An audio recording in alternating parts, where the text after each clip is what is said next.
Bom dia, então, a todos que estão presentes, presentemente ou virtualmente. Então, hoje a gente vai dar início a esse ciclo de palestras sobre Hans Kelsen, Ciência e Política do Direito, para o público da faculdade e para o público externo. Então, eu queria agradecer a todas as nossas presenças aí virtuais também, inclusive de fora do Brasil. E esse ciclo foi uma ideia do nosso querido Dr. Nicolas Costa, que está aqui, e apoiada pelo Dr. Rodrigo Ribeiro, que já fez uma pesquisa também sobre Kelsen, já tem livros sobre Kelsen. Então, a nossa ideia era, especialmente o público que está tendo o primeiro contato com Kelsen, também aqueles que já têm mais familiaridade e pesquisa na teoria do direito, abordarem, essa é uma oportunidade de a gente abordar, aprofundar as influências, as várias faces e as várias fases da obra de Kelsen, com alguns dos principais estudiosos desse autor, que faleceu aos 51 anos.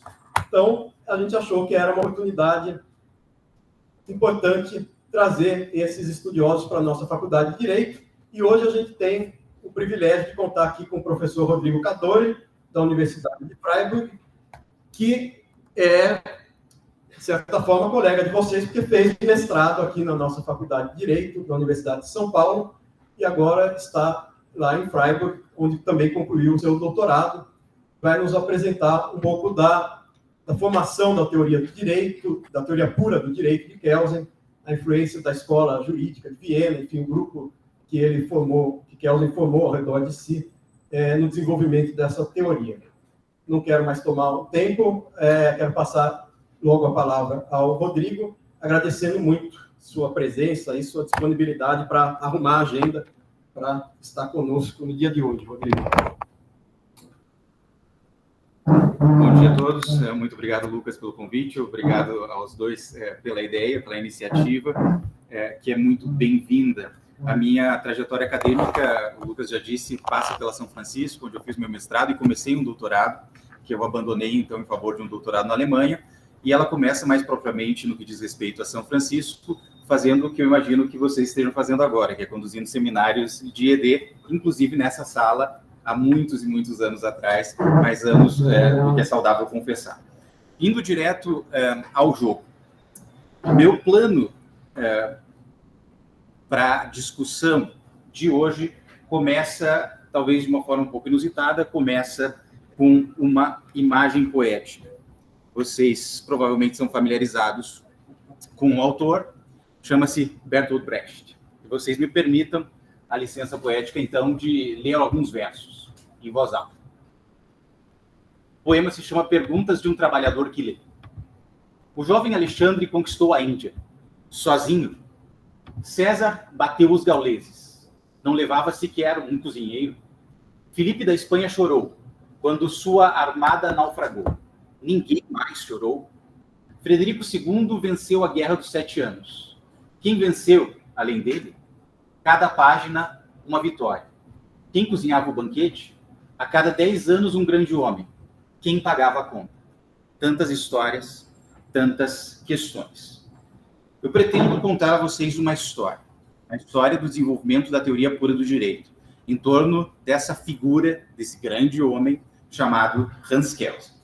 Se eu fizer o que eu pretendo fazer bem feito, a imagem que deve surgir ao final é de uma teoria que se desenvolveu um pouco em função do gênio, no sentido de temperamento dessa pessoa, desse grande nome, chamado Hans Kelsen, mas em grande medida que se desenvolveu como produto de um trabalho coletivo, de um trabalho em equipe, de um trabalho que se desenvolvia no seio do que hoje a gente endereça na história do pensamento jurídico como a Escola Jurídica de Viena. Eu começo essa história que se pretende história de um coletivo, que se pretende história de uma escola, por um indivíduo. E esse indivíduo é Hans Kelsen. Vocês têm rapidamente diante de si aqui, de forma muito esquemática, o que eu estou chamando de um panorama de um destino tipicamente judeu-alemão na primeira metade do século XX. Esses são os dados básicos, a ficha técnica, se assim quiserem, do desenvolvimento pessoal e intelectual de Hans Kelsen. Hans Kelsen vem ao mundo em 1881, no então Império Austro-Húngaro, em Praga, ainda muito menino, se muda com a família para Viena, e Viena será a sede do desenvolvimento da teoria pura e fim da trajetória de Kelsen, que se tornará lá, em algum momento, a partir dos anos de 1919 e 1920, juiz da primeira Corte Constitucional do Ocidente, da primeira Corte Constitucional da nossa história, que é a Corte Constitucional Austríaca. Esse caminho de Hans Kelsen, um destino tipicamente judeu-alemão, é um caminho repleto de percalços. Ele nasce, então, numa família judia, no momento de já acirrado antissemitismo. Se engana quem pensa que antissemitismo é algo que eclode nas beiradas ou nas proximidades da grande Segunda Guerra Mundial. Ao final do século XIX, começo do século XX, na Áustria, ser judeu era algo extremamente detrimentoso, extremamente prejudicial para a carreira acadêmica. Essa é a razão pela qual Kelsen, quando decide seguir doutorado e rumar pelos caminhos acadêmicos, se converte, uma primeira vez, para a religião católica, né? Com uma tentativa de assimilação para poder ser aceito no meio acadêmico. Ele ainda se converterá uma segunda vez, mais adiante, 1912 e 1913, e aqui a razão é que ele casará, e para se casar, como um católico naquele momento, você tinha que assumir uma impossibilidade. Casar como católico na época significava se casar para sempre, sem possibilidade do divórcio. A conversão ao protestantismo aqui é uma conversão pragmática, em acordo com a esposa, que permitiria que os dois simplesmente dissolvessem a união, caso houvesse essa necessidade. Há uma reconversão, no sentido de identidade pessoal, ao judaísmo, à fé hebraica, por volta de 1940, nós chegaremos lá. Esse é o momento em que Kelsen tem de deixar a Europa, perseguido pelos nacionalsocialistas, perseguido pelos nazistas, e tentar a sorte no novo continente, no novo mundo, nos Estados Unidos. Essa perseguição é, em grande medida, o que explica o que vocês têm aqui no bloco nacionalidade, né? O sujeito nasce austríaco, em algum momento deixa a Áustria, no final dos anos 20, como juiz constitucional, é perseguido pelas forças conservadoras e católicas, em função de decisões que tomava na Corte Constitucional, mais ou menos o que vocês observam hoje com o Supremo Tribunal toma decisões que são polêmicas, essas decisões são contestadas, naquela época não era muito diferente, só que a perseguição tão grande que Kelsen resolve abandonar a Áustria no momento em que é tomada uma medida que eles chamavam na época de despolitização da Corte Constitucional. Despolitizar a Corte Constitucional significava remover membros daquele tribunal que eram considerados progressistas de esquerda, seja lá como vocês queiram traduzir para o jargão de hoje, e que que o tribunal, nesse sentido, o tribunal deveria passar por uma repaginação, né? Isso é o que se chamava de despolitização. Então, se faz um reset no tribunal, substituem os seus membros. Kelsen ainda recebe o convite para fazer parte do tribunal assim resetado, por ser percebido por algumas forças como alguém que poderia ser vendido como um juiz neutro, não filiado, que era a qualquer partido. Ele rejeita isso e ruma para a Alemanha, fugindo da perseguição política, em alguma medida, que estava se tornando insustentável para ele e para a família. Se vocês olharem jornais daquela época, isso é possível, vocês vão encontrar caricaturas ridicularizando Hans Kelsen, brincando com Hans Kelsen, da mesma forma que vocês encontram hoje caricaturas com Xandão, caricaturas com Lewandowski, com seja lá quem for o sujeito que passou, não apenas pela São Francisco, mas também pelo Supremo Tribunal Federal. Tudo isso não é novidade, já existia, já acontecia na década de 30, de forma muito semelhante.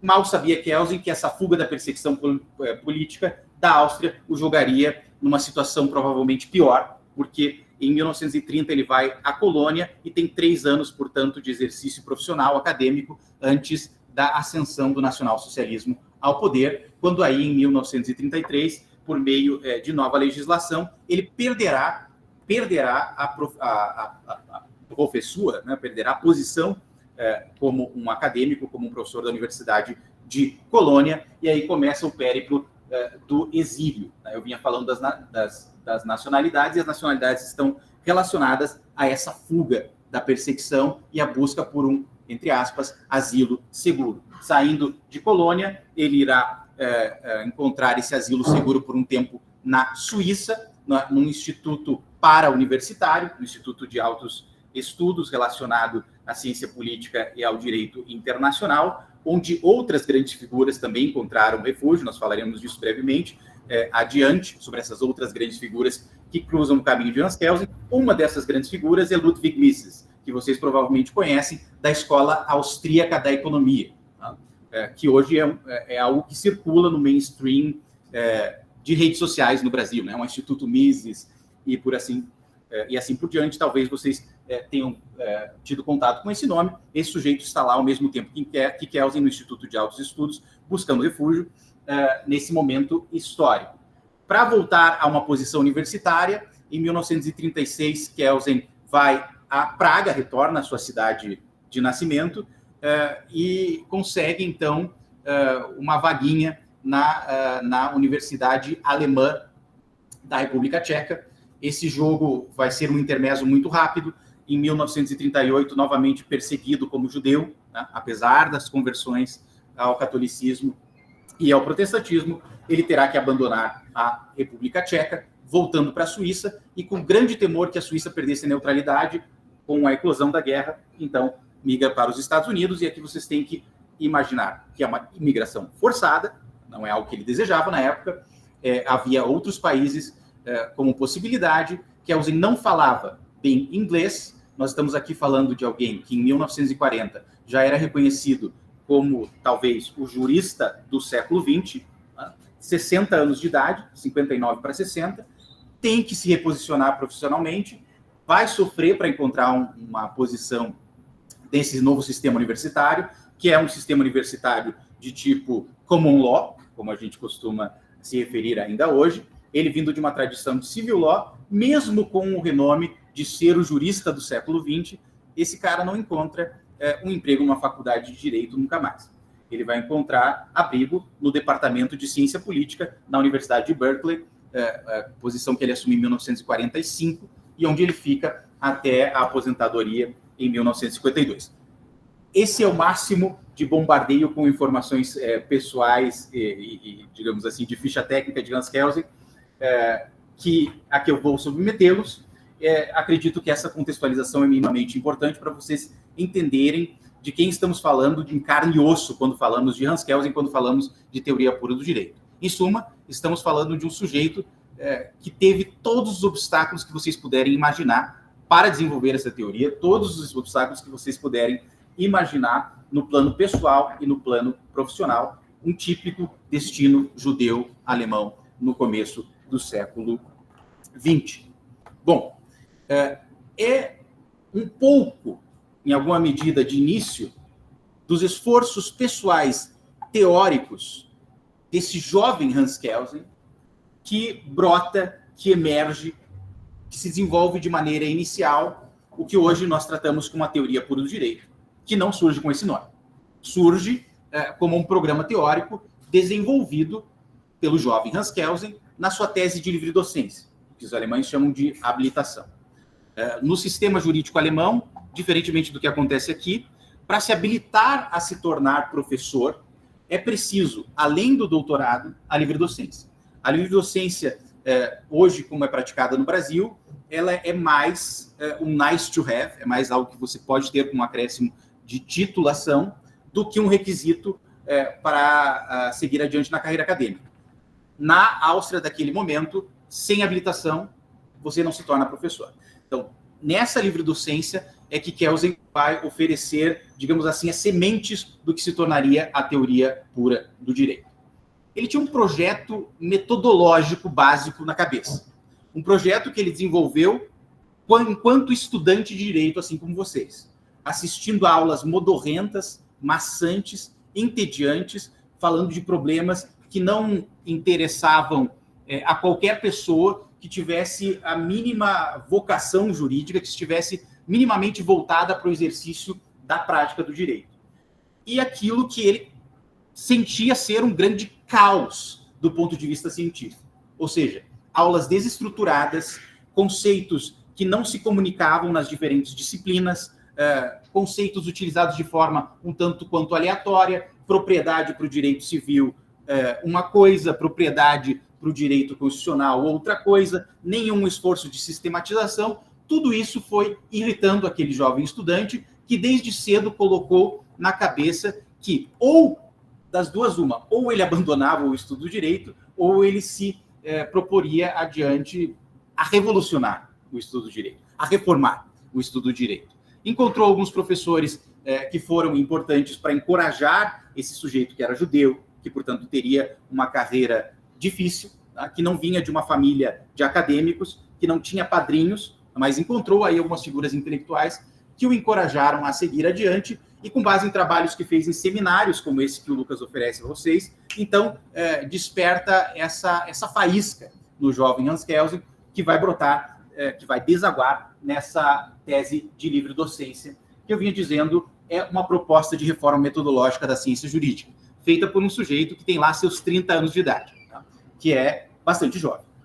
Tá se metendo com gente muito grande, tá criticando nesse trabalho, que é um trabalho de qualificação, os grandes expoentes da teoria do direito público daquele momento. O que é, de novo, um ato de ousadia, talvez de falta de juízo, porque os mesmos caras que vão avaliar essa tese, de cuja aprovação depende o avanço da carreira, estão sendo criticados violentamente pelo Kelsen. Tá? Se vocês forem rumando adiante na carreira acadêmica, vocês vão ver que esses atos de coragem são cada vez, segundo a minha percepção pessoal, não sei o que o Lucas vai dizer, mas são cada vez mais raros.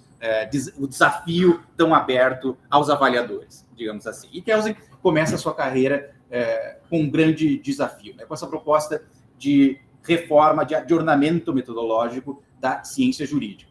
Esse adornamento metodológico vai se realizar em 2 níveis.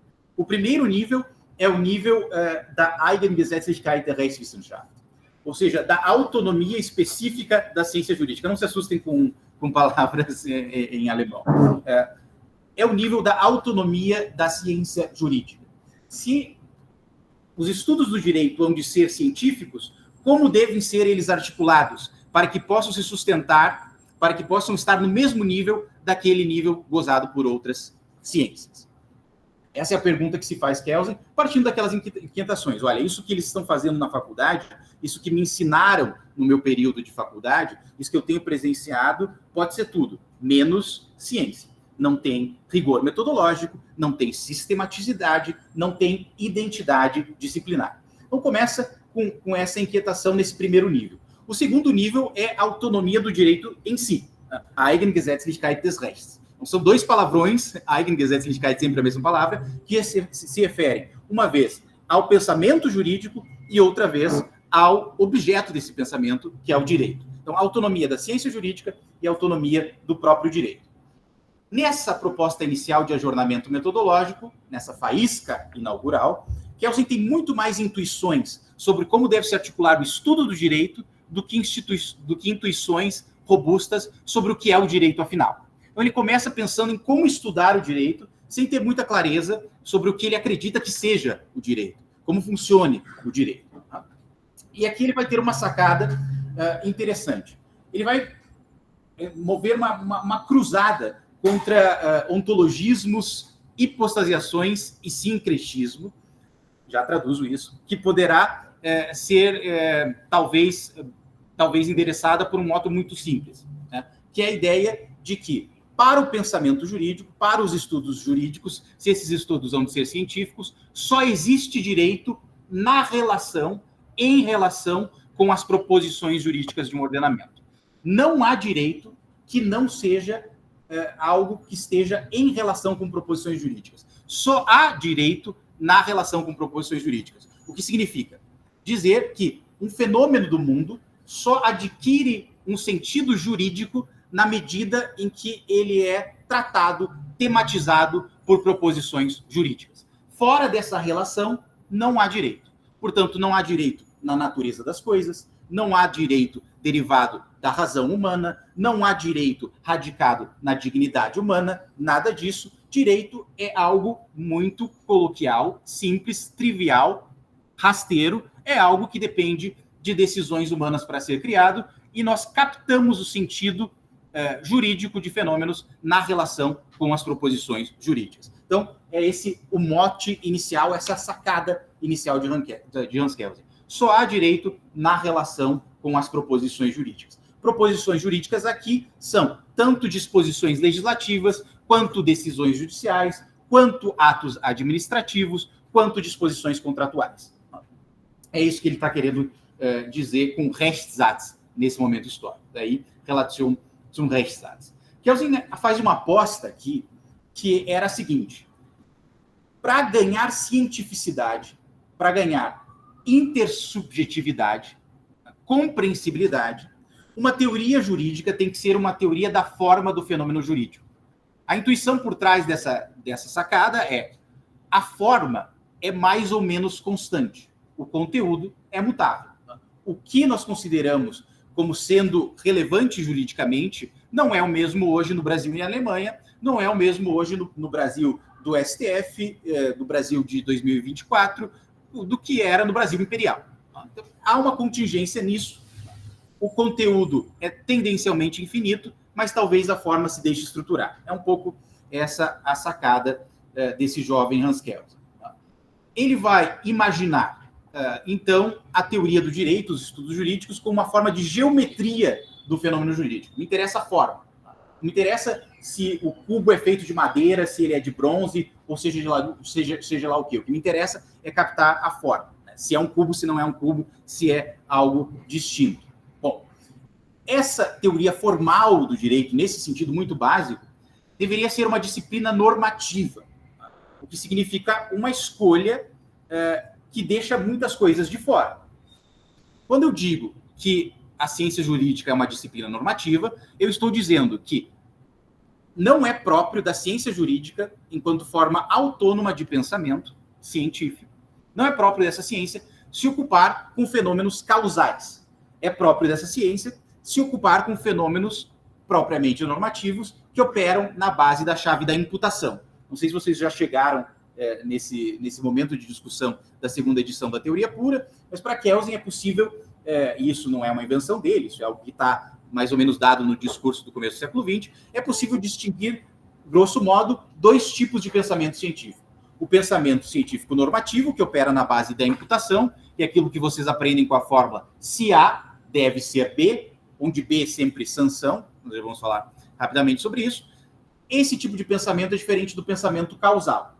Se A é B, toscamente traduzindo. Quando eu digo que a ciência jurídica é uma ciência normativa, eu estou dizendo que, a princípio, esses fenômenos explicáveis pela chave da causalidade não estão no foco das minhas atenções. Eu estou pensando nas normas e na relação entre normas, e parece pouco, é verdade que deixa muito de fora, mas já é um cosmos em si.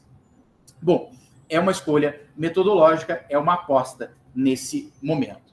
Mais ainda, nesse momento histórico, Kelsen ainda acreditava em algo que acreditam muitos ainda hoje, na teoria do direito, que é possível desenvolver uma teoria do direito que seja academicamente sustentável.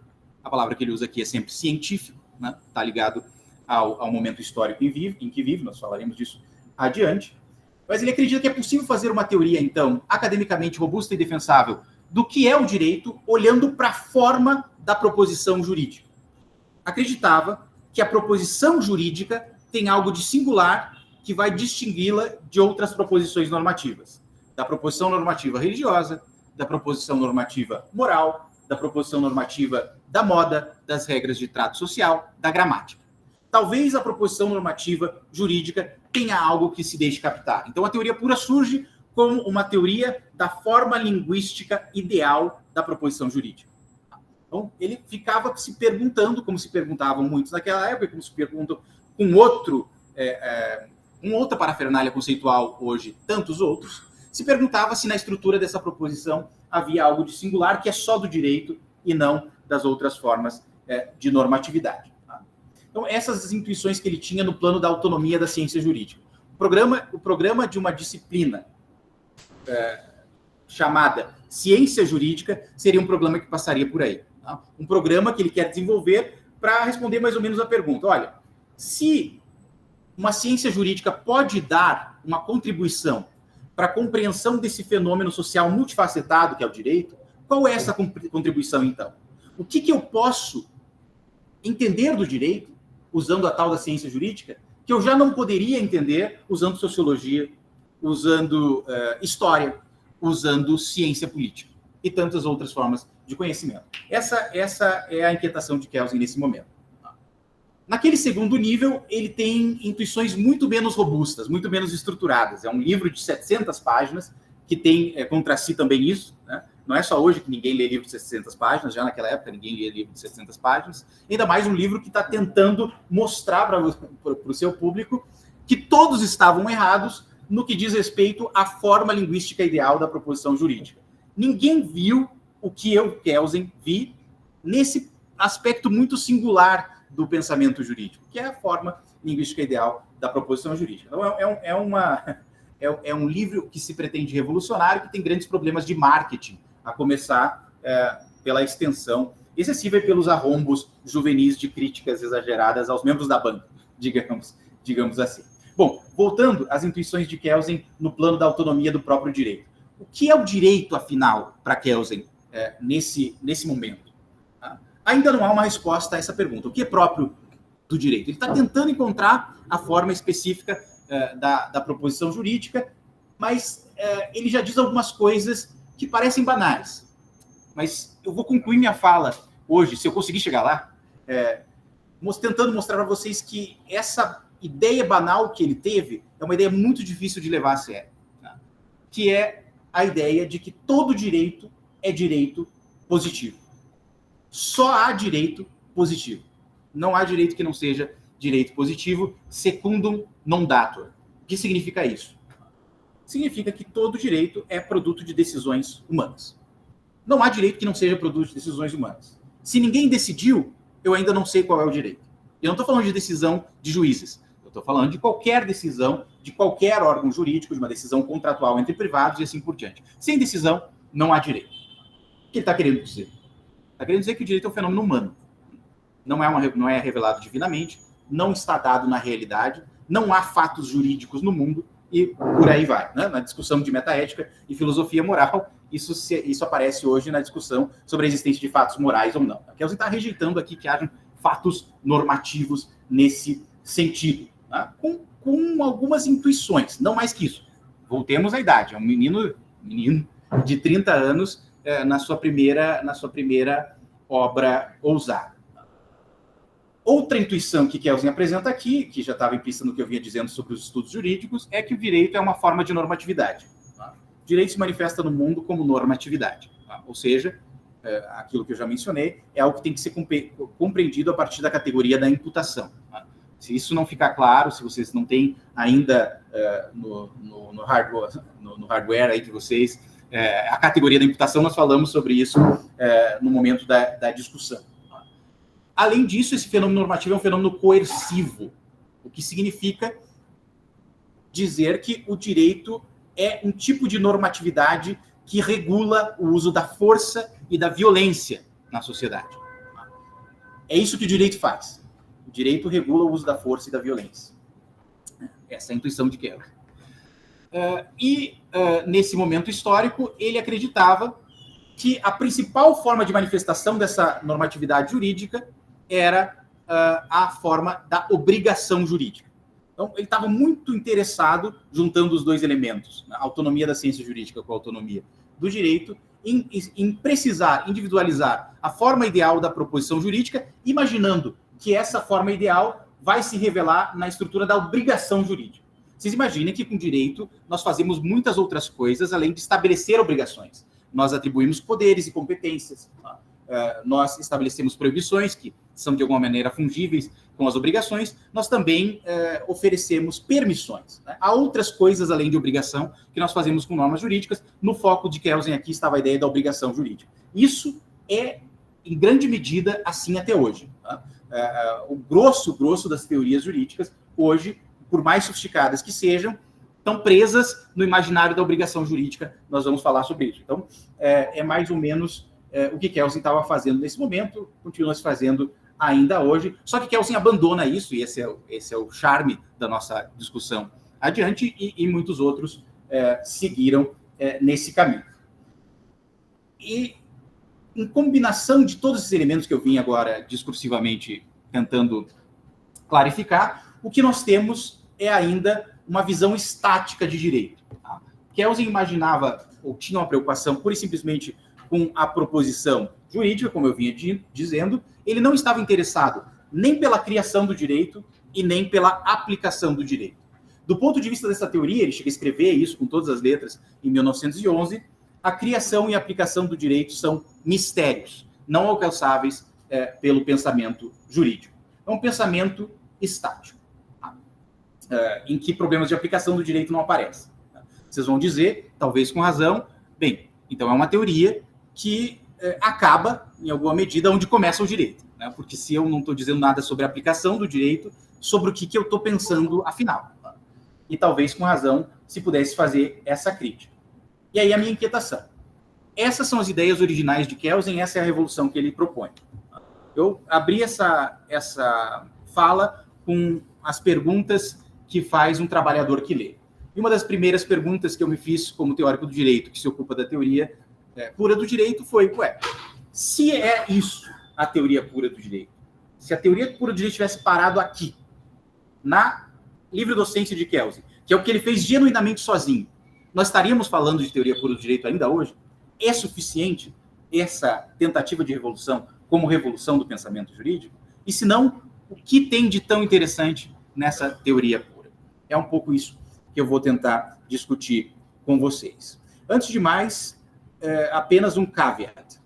Nesse momento histórico, Kelsen está, em grande medida, sozinho. Né? Ele é um jovem escrevendo a livre-docência. As ideias que ele apresenta aproveitam de discussões pontuais com colegas, mas é um trabalho que foi desenvolvido daquela forma que aqueles que já escreveram uma tese de doutorado sabem como se escreve uma tese de doutorado. Né? Em grande medida, é um caminho que se trilha só. A escrita da tese. Isso não quer dizer que não há interlocução.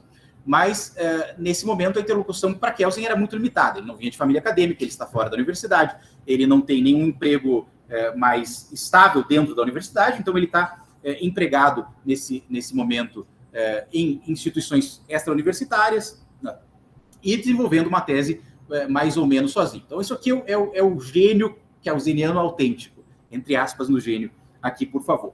Logo adiante, ainda antes de se desenvolver a Escola Jurídica de Viena, há um cruzamento de caminhos fundamental para a compreensão da teoria pura, é o cruzamento de caminhos entre Hans Kelsen e Franciszek Valla, que é esse sujeito que vocês veem aí no PowerPoint, esse jurista tcheco, que vai se tornar também o capo, vai se tornar também a cabeça de uma escola jurídica, ao menos tão relevante naquele momento histórico, quanto a Escola Jurídica de Viena em torno de Kelsen, que é a escola da teoria jurídica normativa de Brünn.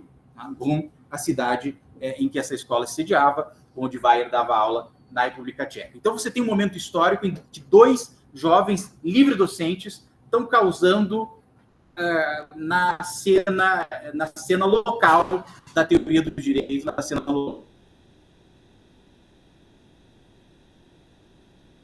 local, aqui eu quero dizer, na teoria do direito produzida em língua alemã. Então, aparecem esses dois caras ao mesmo tempo, criticando todo mundo, propondo uma revolução metodológica, fazendo barulho, um desenhando o outro desenhando um, e os dois se catapultando, se encorajando num momento crucial dessas carreiras. Mas, como eu disse, aqui ainda a teoria pura do direito e a teoria normativa. Franciszek Valla. Eu devo ter o nome dele aqui. Se você olhar para o PowerPoint, não sei se vocês conseguem enxergar. Lucas, escreve. O Lucas vai fazer a gentileza de escrever para mim. Aqui vocês veem... isso, exatamente assim. Esse é o sobrenome, né? W-E-Y-R. Né? Franciszek Valla. Aqui vocês têm diante de si, apenas por curiosidade, o pedido de autorização, ou seja, o pedido de avaliação da sua livre-docência, que eu recuperei lá nos arquivos na República Tcheca. Mais ou menos na mesma época em que Kelsen, 2 anos antes, 1909, ele se torna livre-docente, Kelsen se torna livre-docente em 1911. O cruzamento desses caminhos é fundamental na maneira como eu entendo as coisas para a história da teoria do direito do século XX. Tá? Mas nós não temos tempo para entrar em detalhes sobre esse cruzamento. Fiquem à vontade para perguntar quando se apresentar a oportunidade. Até aqui eu já falei demais e ainda não apresentei a vocês o plano de trabalho, digamos assim. O que nós temos diante, que nós já temos, digamos assim, que nós já deixamos para trás, tá? É a pré-história da teoria pura do direito. Né? Eu tentei apresentar para vocês um pouco da grande figura Hans Kelsen.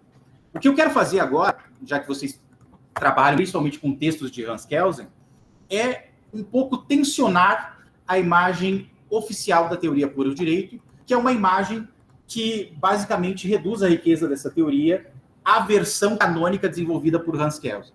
E mostrar para vocês que há outras versões da teoria pura do direito desenvolvidas dentro desse grupo de pesquisa, desenvolvidas dentro dessa rede de pesquisadores que eu estou chamando aqui de Escola Jurídica de Viena.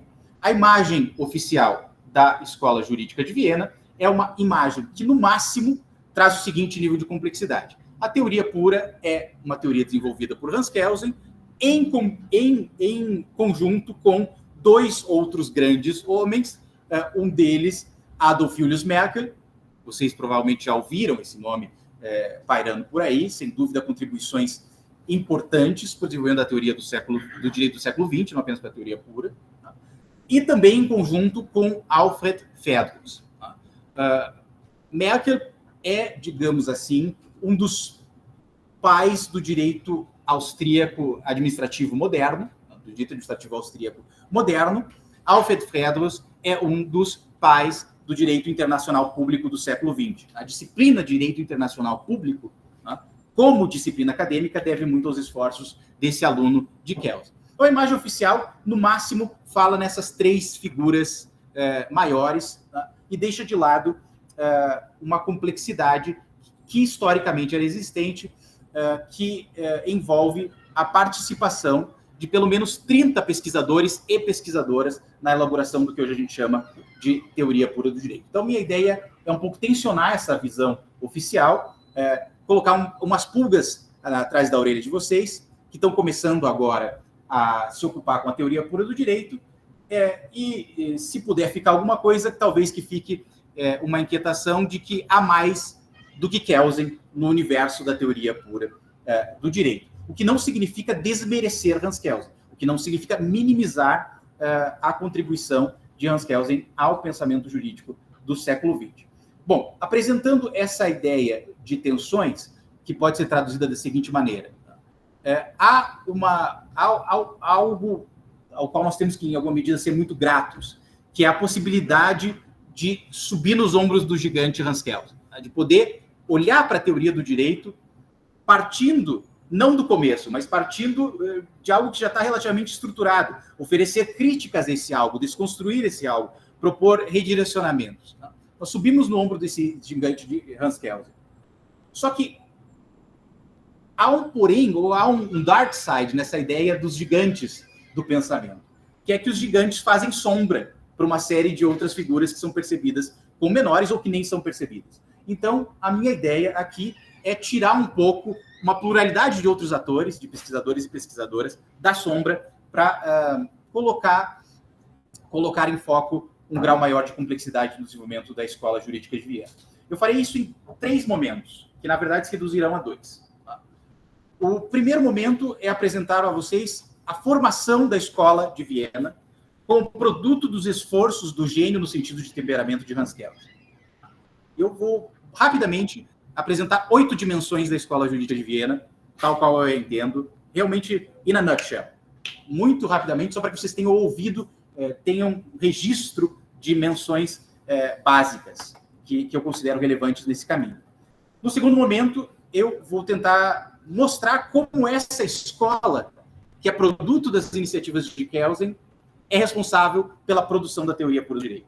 Como a teoria pura, portanto, é um produto da Escola Jurídica de Viena e não one-man show, não é algo produzido pela banda Eu Sozinho, mas sim algo que se desenvolve nessa rede de pesquisadores. E, finalmente, eu só culmino com uma palavra ou duas sobre o exemplo dessa maquinaria em ação que vocês vão estudar ao longo do semestre inteiro, que é a segunda edição da Teoria Pura do Direito. Então, isso aqui é um prólogo à ocupação de vocês com a Teoria Pura do Direito, que é um produto desse caminho que eu vou tentar, como que numa blitzkrieg, apresentar rapidamente. Bom, esse é o meu plano. Fica o registro desde já, que todo mundo tem um plano até que tomar uma porrada na cara.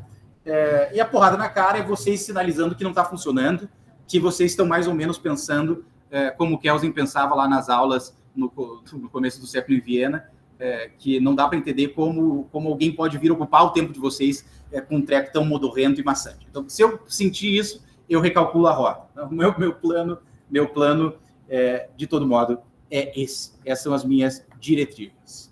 Quando eu falo em Escola Jurídica de Viena, eu estou falando em uma rede de pesquisadores.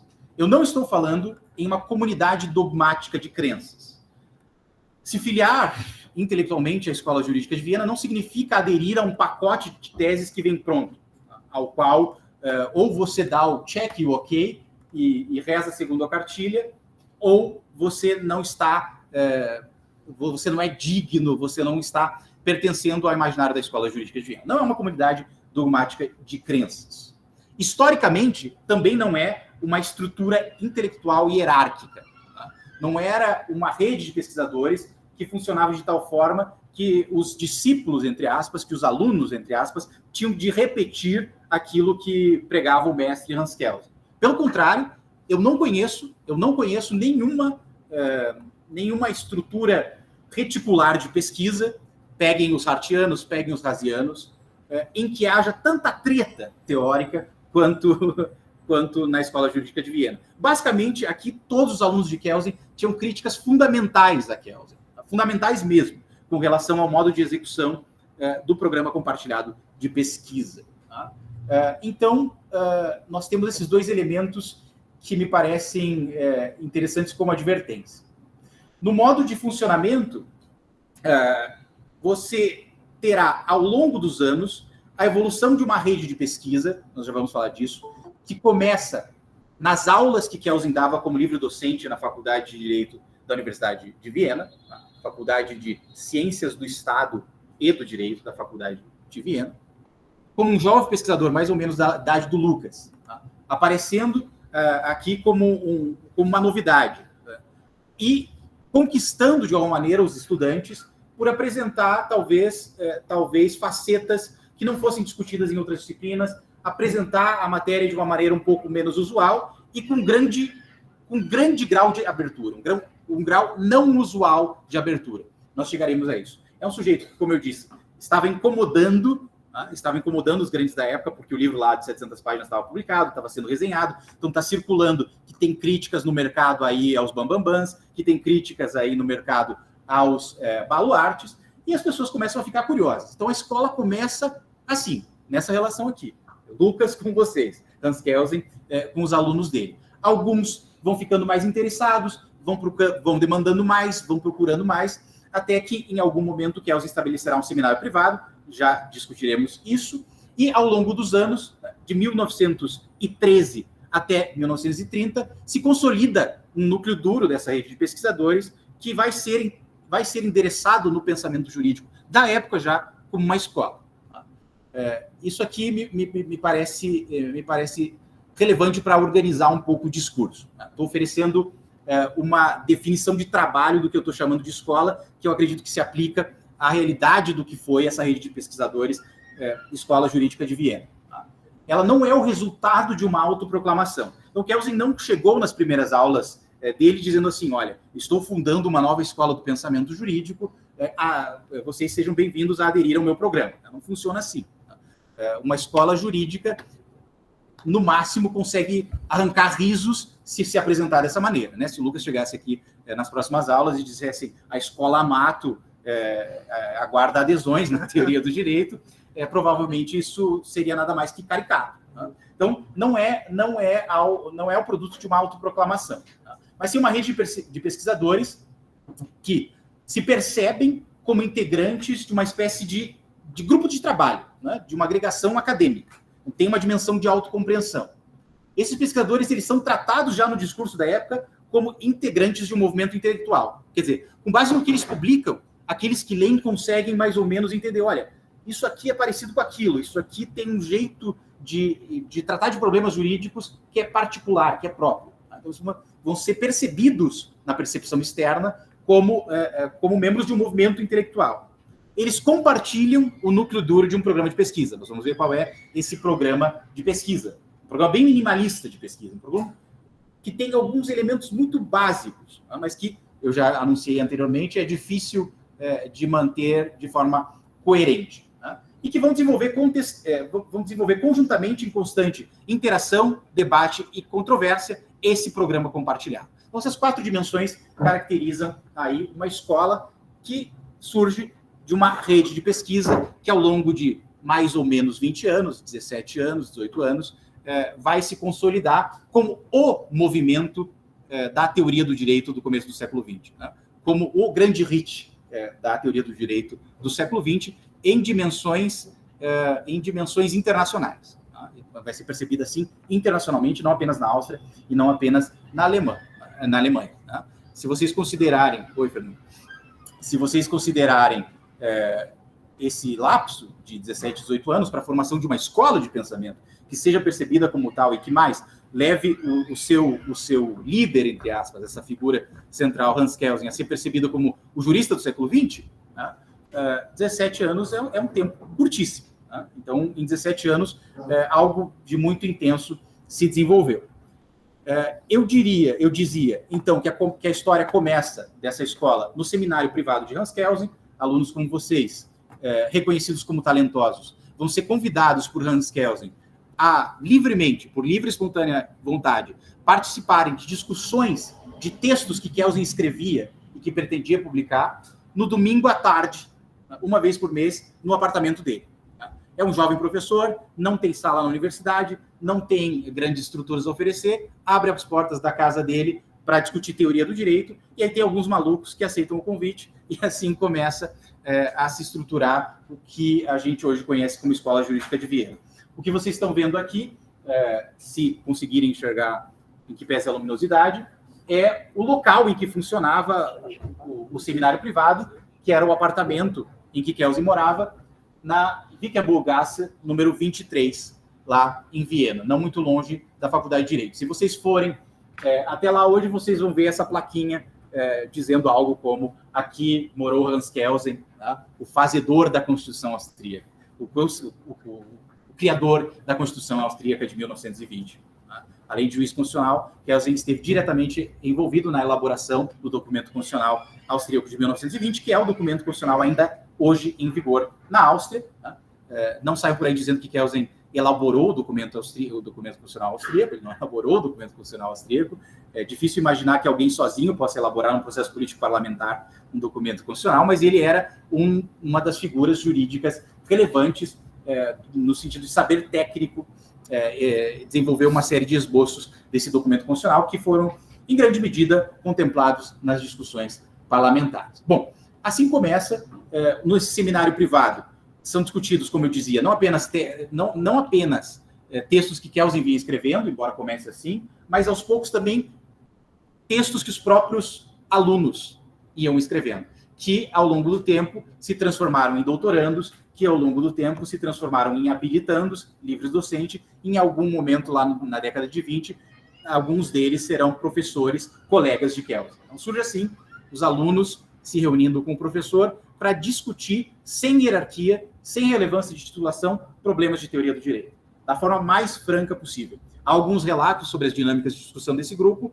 e o que chamava a atenção e o que cativava os alunos era justamente a ausência de formalidade. Vocês imaginem que lá nos anos 10, em Viena, Império Austro-Húngaro, o ambiente de uma sala de aula não era exatamente relaxado, não era exatamente um ambiente de abertura, não era um ambiente em que havia contato fácil entre professor e aluno. Então, Kelsen está rompendo com isso de alguma medida, com algum sucesso que vai ser colhido aí ao longo dessas 2 décadas. Então, que fique, se for para ficar alguma coisa, essa ideia de que muito da teoria pura vai ser desenvolvida nesse seminário privado, que eu estou chamando de sala de máquinas da teoria pura do direito. Ao longo dos anos, eu mencionei isso anteriormente, nós podemos identificar pelo menos 30 participantes assíduos desse seminário privado. Né? Gerações vão se acumulando. E chama a atenção que havia, a partir de 1919, algumas mulheres. Por que chama a atenção? Porque em 1919, até 1919, mulheres não podiam estudar direito na Áustria, assim como em muitos outros lugares no continente europeu. A partir de 1919, elas podem, e no momento em que elas podem, Kelsen começa a fazer o convite também a essas alunas que participem do seminário privado. Uma delas, Helen Sylvin-Riou, vocês veem aqui à minha esquerda, né, se tornará uma espécie de dama, entre aspas, com perdão da palavra, da criminologia no século XX. Vai emigrar forçadamente, como judia também, vai estabelecer uma carreira entre Porto Rico e os Estados Unidos, depois vai para a Ásia, por conta do casamento, também com um acadêmico, e vai se tornar uma grande referência dos debates criminológicos e, sobretudo, do direito processual penal probatório. Essa outra figura, já à minha direita, que é a primeira participante dos seminários privados de Kelsen, Elisabeth Efrussi, tem contribuições interessantíssimas à teoria do direito no debate sobre interpretação e analogia. Tá? Hoje relativamente esquecida, se torna uma literata, ao longo da vida abandona o direito, também judia, tem de emigrar, foge para Londres, para Paris, depois para Londres, e se dedica à literatura. Tá? Vai escrever livros que estão publicados, que vocês podem comprar. O neto dela é um escritor relativamente famoso hoje, autor de um livro que está traduzido para o Brasil como A Lebre dos Olhos de Âmbar, se eu não me engano. Tá? Que eu recomendo que vocês leiam. É um pouco a história desse destino tipicamente judeu-alemão no século XX. Ela conta a história da família, os Périclos, sendo perseguidos. Ele conta, perdão, esse é o neto dela, contando a história dessa família que foi perseguida pelo nacionalsocialismo, como tantas outras, tendo que migrar para lá e para cá, sempre uma vez mais. Esse neto, que se chama Edmund de Waal, tem uma conta de Instagram. Se vocês tiverem Instagram, vocês podem dar uma stalkeada, em que ele, volta e meia, apresenta informações sobre o destino dessa avó, que era uma das alunas de Kelsen, uma das primeiras mulheres a participar do seminário privado. No meu mapeamento atual, eu consigo identificar 5 a 6 pesquisadoras participantes assíduas do seminário. Imagino que houvesse outras, mas que participavam do seminário e produziram textos, de tal forma que eu consigo rastrear, são 5 ou 6.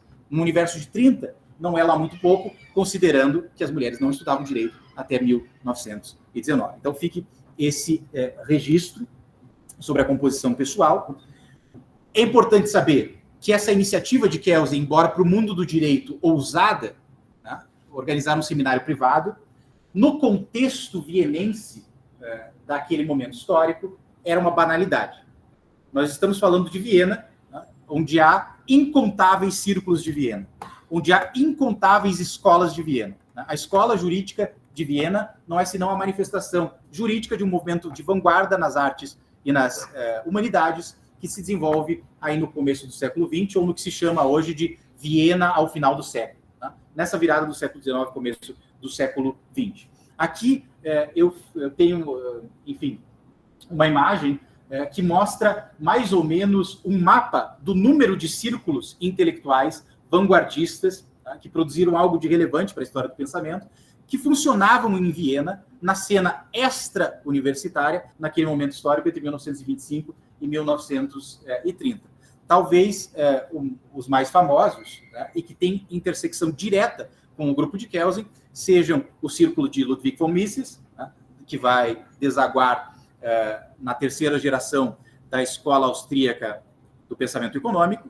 Paralelamente a isso, já na próxima geração, mas enquanto jovem promessa já acontecendo, o círculo em torno de Friedrich Hayek e Herbert Fürth, tá, que é o chamado Geisteskreis, tá, que é uma espécie de uma brincadeira com a ideia de intelectualidade, mas também com a ideia de fantasma, tá, Ele era endereçado, na época, como um círculo fantasma, porque era um círculo que tinha como política, dentre outras coisas, não admitir mulheres. Tá? Então, as mulheres chamavam esse círculo de círculo fantasma, o Geisteskreis. Extremamente relevante para a história do pensamento econômico, funcionando aí. Friedrich Hayek escreve uma tese de doutorado nessa época, que é avaliada por Hans Kelsen. Kelsen é um dos dois orientadores de Friedrich Hayek. O outro é Ottmar Spahn. Talvez haja algum momento para uma menção mais oportuna. Outro círculo relativamente famoso é o círculo em torno de Sigmund Freud, da psicanálise, a escola austríaca de psicanálise. Kelsen frequentou algumas reuniões desse círculo, havia interlocução entre o círculo de Kelsen e este círculo de Freud. Kelsen proferiu palestra na Associação Vienense de Psicanálise, criticando Freud na casa do adversário. Né? Eram colegas, amigos, uma relação cordial, mas, de novo, Kelsen muito ousado, talvez com mais sorte que juízo, indo até Freud, que era um pesquisador muito mais estabelecido do que Kelsen naquele momento, né? Já era aí o pai da psicanálise, com todos os poréns que isso tem, com todas as críticas que a psicanálise já sofria, mas um pesquisador que estava em outro momento de carreira, muito mais avançado. Tá? E aí, a associação mais imediata, quando se fala de Kelsen, mas uma associação complicada e provavelmente errônea na maneira como ela é feita, é a associação do círculo de Hans Kelsen com o círculo dos positivistas lógicos do círculo de Viena, tá? Que tem aí em comum a palavra positivismo e que leva as pessoas a focarem talvez mais do que deveriam, procurarem mais identidades do que de fato há. Se houver momentos na discussão, nós podemos voltar a isso. O que me interessa aqui é simplesmente mostrar a vocês que o círculo de Kelsen é um círculo inserido num mar de outros círculos extra-universitários que levam a uma situação peculiar. Participantes do círculo de Hans Kelsen estavam, ao mesmo tempo, participando de outros círculos intelectuais. Então, os caras estavam estudando direito, os pesquisadores e pesquisadoras estavam estudando direito, mas eles tinham oportunidade de extra-universitariamente, extra-academicamente, por assim dizer, frequentar, se assim desejassem, se conseguissem um convite, uma vaga, o Geisteskreis, o círculo em torno do Friedrich Hayek, frequentar o círculo de Mises, por exemplo, a Elisabeth Fussi, que eu mostrei antes, a primeira mulher que participava do círculo de Kelsen, participava simultaneamente do círculo de Mises. Poderiam participar do círculo de Ottmar Spahn, que eu mencionei que foi o outro orientador de Hayek, que era um conservador de tipo, talvez, proto-fascista. Há uma pluralidade muito grande de oferta. Tá? E na ponta do lápis vocês têm que imaginar que, então, alguém que está estudando direito como vocês, durante a semana tinha vários apontamentos. No calendário lá, pessoal, de vocês, tinha domingo, círculo de Hans Kelsen. Quinta, círculo dos positivistas lógicos. Tá? Quarta, círculo de Freud. Tá? Então, é uma riqueza de ofertas muito grande que resulta de uma espécie de cross-fertilização, né? De fertilização cruzada entre esses círculos. Né? Ideias que são apresentadas num círculo são levadas pelos alunos, tá? Até o outro círculo. E assim, as figuras centrais de círculos, como Kelsen, Freud, Mises, têm contato com as ideias dos outros indiretamente, quase que espontaneamente, por meio da circulação de pessoas, tá? Naquela Viena do começo do século. Também vale a pena mencionar que a grande parte desses círculos eram formados por pessoas que, embora se tornem absolutamente centrais para a história do pensamento humano no século XX, né? Há livros e mais livros tentando mapear isso aqui, tentando contar essa história de Viena. Né? Há livros começando a colocar a tese de que talvez o pensamento do século XX fosse completamente diferente, não houvesse Viena do começo do século XX, né? Talvez os rumos tivessem sido completamente outros, enfim. Tá? Que essas pessoas eram pessoas que, em geral, naquele momento, não tinham lugar na universidade, também por serem muitos deles judeus. Eram marginalizados academicamente, entram para a história do pensamento por outras vias que não a universitária, não apenas a universitária. Bom, aqui em Zoom vocês apenas têm a minha leitura dos círculos de Viena, que tem mais contato com o círculo de Kelsen. Vocês não precisam se preocupar com isso. Eu apenas quero mostrar a vocês a grande aderência entre os círculos, a grande sobreposição entre os círculos que leva a esse boost de criatividade. Bom, não fica na cena extra-universitária, como eu vinha mencionando, os alunos de Kelsen que participam do círculo de Kelsen, do seminário privado, ao longo dos anos, muitos deles vão optar pela carreira acadêmica, vão fazer livre docência. Kelsen vai conseguir, apesar de judeu, apesar de um círculo que era composto não em pouca medida por pessoas de ascendência judaica, hebraica, tá? Vai conseguir a proeza de obter a aprovação em alguma medida, de pelo menos 8 membros do seu seminário privado como livres docentes da Universidade de Viena. Então, vocês imaginem que em algum momento lá na década de 20, no final da década de 20, você tem 8 alunos de Kelsen, mais Kelsen, pelo menos como professores da Faculdade de Direito, pensando problemas jurídicos dentro do programa teórico da teoria pura. Então, as aulas eram ministradas, em alguma medida, dentro desse imaginário. A teoria pura se torna um componente do ensino jurídico austríaco, e a Faculdade de Direito da Universidade de Viena é a principal faculdade de Direito da Áustria naquele momento, né? Agora estamos falando de uma Áustria reduzida com o fim do Império Austro-Húngaro no pós-guerra. É um país pequeno, mas com grande relevância cultural, da principal faculdade de Direito do país. Estudar Direito, em alguma medida, significava estudar Direito pelas lentes da teoria pura. Isso não quer dizer que os professores chegassem na sala de aula e anunciassem o programa teórico da teoria pura, mas a maneira como eles organizavam, tá, aquilo que eles estavam transmitindo era, de uma maneira, impregnado por essa forma de pensar. Aqui vocês têm a lista cronológica das habilitações de Kelsen, e eu gostaria apenas de destacar, dos alunos de Kelsen, perdão, eu gostaria apenas de destacar o quão heterogênea é essa lista. Tá? Talvez esses nomes não digam grande coisa a vocês ainda, mas se vocês olharem para o final da lista, tem um cara aí chamado Vögling, tá? Que é Erich Vögling, que no Brasil circula hoje com uma grande referência do movimento conservador. Tá? Kelsen, por sua vez, era um sujeito muito mais ligado à social-democracia. Talvez hoje ele fosse se chamar de progressista. Tá? Claro que eu estou exagerando apenas para traduzir para termos de hoje, mas no grupo de Kelsen você tinha caras como Vögling, mais conservadores, mais pendendo porque talvez a gente chamasse hoje de direita. Você tinha gente muito à esquerda, você tinha católicos, você tinha judeus, e assim por diante. Então era um grupo extremamente heterogêneo, tá? em alguma medida, em que pese aquele elemento que eu mencionei, em que talvez houvesse um número que se possa considerar significante de pessoas de ascendência judaica, mas do ponto de vista intelectual, um grupo extremamente heterogêneo, tá? Em que importava a discussão científica, acadêmica, em que as pessoas não eram catracadas por inclinações políticas X ou Y, tá? Em que todos eram bem-vindos desde que houvesse o interesse em refletir sobre os problemas da teoria do direito. Um desses alunos de Hans Kelsen, assim como outros também, mas um deles entrará em uma rota de colisão já nos anos 20, direta com Kelsen. Eu estou mencionando isso para reforçar aquilo que disse inicialmente, né? Que aqui nós estamos falando de uma rede de pesquisa em que a treta prepondera, ou seja, em que há discussão fundamental, troca de críticas, teste de ideias o tempo inteiro. Nesse caso aqui, a coisa foge de controle.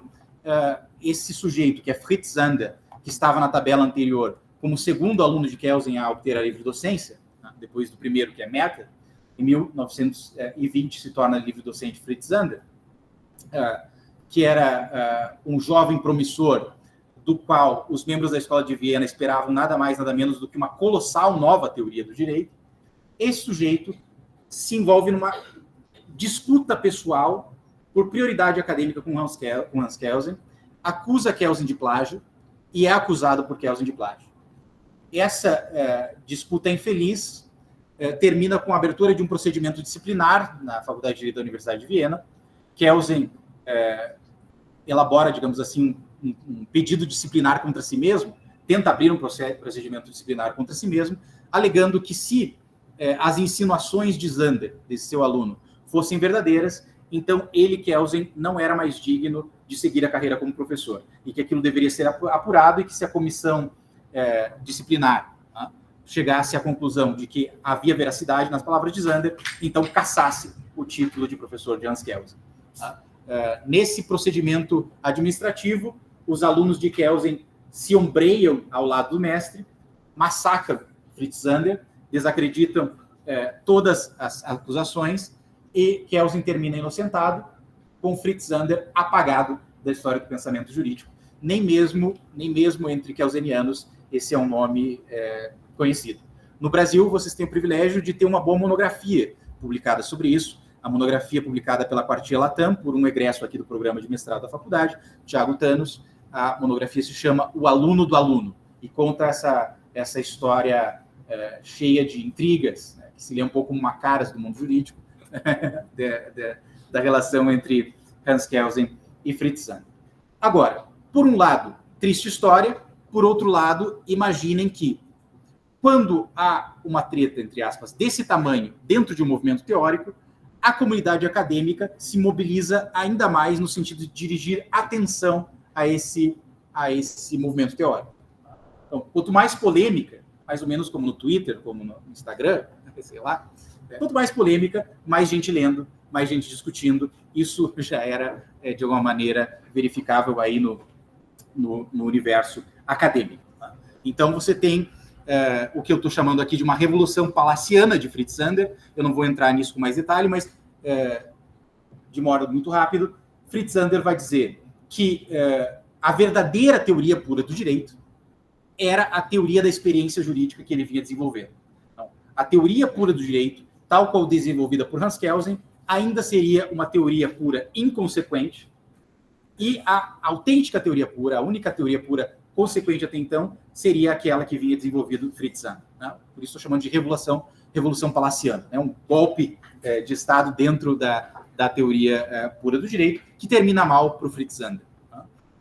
Termina mal do ponto de vista pessoal e acadêmico. Nos últimos anos tem havido um movimento de resgate das contribuições teóricas desse autor. Fica aí o registro do livro que eu já mencionei anteriormente. Você pode passar, por favor, Lucas. Essas polêmicas vão, então, mobilizar a atenção ainda mais da comunidade acadêmica em torno da teoria pura. Kelsen tinha algo de um espírito empreendedor, por assim dizer, com perdão dessa tosca analogia, mas era um sujeito que estava preocupado em levar ao mundo as suas ideias. Então, ele vai imaginar caminhos para a difusão da teoria pura do direito. Dentre esses caminhos esteve a fundação de veículos de difusão, revistas acadêmicas. Né? Hoje, revistas acadêmicas são algo relativamente em desuso, existem incontáveis, inúmeras, mas naquele momento histórico era um tipo de divulgação que fazia sentido.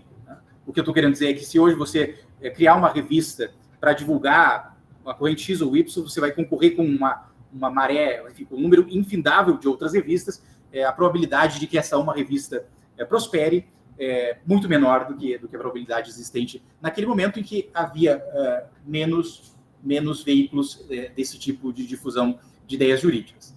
A primeira revista que Kelsen funda, ele funda ainda no momento em que não era professor. Naquele momento em que ele está tentando se tornar professor, já tinha feito a livre-docência, está dando aulas como livre-docente, ainda não tem o título de professor ordinário. É a Revista Austríaca de Direito Público. Em 1914, ela vem ao mundo com uma sacada inteligente de Hans Kelsen. Ele propõe a colegas mais velhos, mais famosos, mais célebres, que assumam a editoria nominal, ou seja, que apareçam como os editores da revista, e ele é o sujeito que arregaça as mangas e toca a revista, tá? E que decide concretamente o que vai ser publicado e o que não vai ser publicado.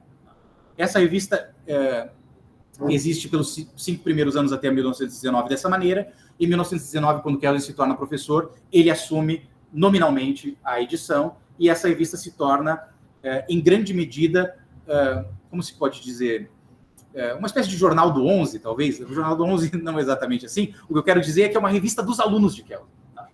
Quem publica nessa revista são principalmente os alunos de Kelsen, difundindo aquele programa teórico compartilhado. Tá? Se vocês fizerem a conta, eu fiz essa conta, de todos os volumes publicados até 1930, 34, dessa revista, que prossegue até hoje, existe ainda hoje, mas nessa fase em que Kelsen é uma figura relevante, que é um dos editores, quase 40% de todos os artigos publicados nessa revista são publicados por alunos de Kelsen.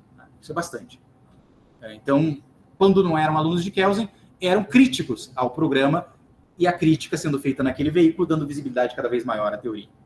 A segunda estratégia de difusão da teoria pura, que Kelsen desenvolverá com aquele sujeito que você me perguntou o nome, František Weyer, vem ao mundo em 1926. Essa revista de direito público austríaca tinha uma circulação limitada ao mundo de língua alemã. Em 1926, Weyer e Kelsen têm a ideia de fazer uma revista internacional de teoria do direito, que vai ser publicada de forma bilíngue, em alemão, mas também em francês. Francês é, à época, a língua da inteligência. E isso deveria aumentar ainda mais a circulação daquele modo de pensar. Eu sempre digo isso quando eu menciono aqui na faculdade a história dessa revista. Todos os volumes históricos dessa revista são encontráveis na Biblioteca Central, aqui na São Francisco. Vocês não vão encontrar todos os volumes em estado tão bom de conservação em outras bibliotecas da Europa. E aqui vocês têm a possibilidade de acessar esse conteúdo dentro da faculdade. Bom, essa revista vai ser publicada por 13 anos, de 1926 a 1939, e aqui a pegada é outra. Se a primeira é o jornalzinho do 11, né, é a publicação dos alunos de Hans Kelsen, aqui são grandes nomes internacionais, como Carlos Cóssio, da Argentina, como Le Fur, da França, depois Alf Ross, que também é aluno de Kelsen, já chegaremos a isso. Grandes nomes já estabelecidos no cenário internacional, discutindo problemas de teoria do direito. E, eventualmente, entrando em colisão com o programa teórico da teoria pura, que é o programa teórico do editor da revista. Tá? Então, são estratégias de difusão e de divulgação.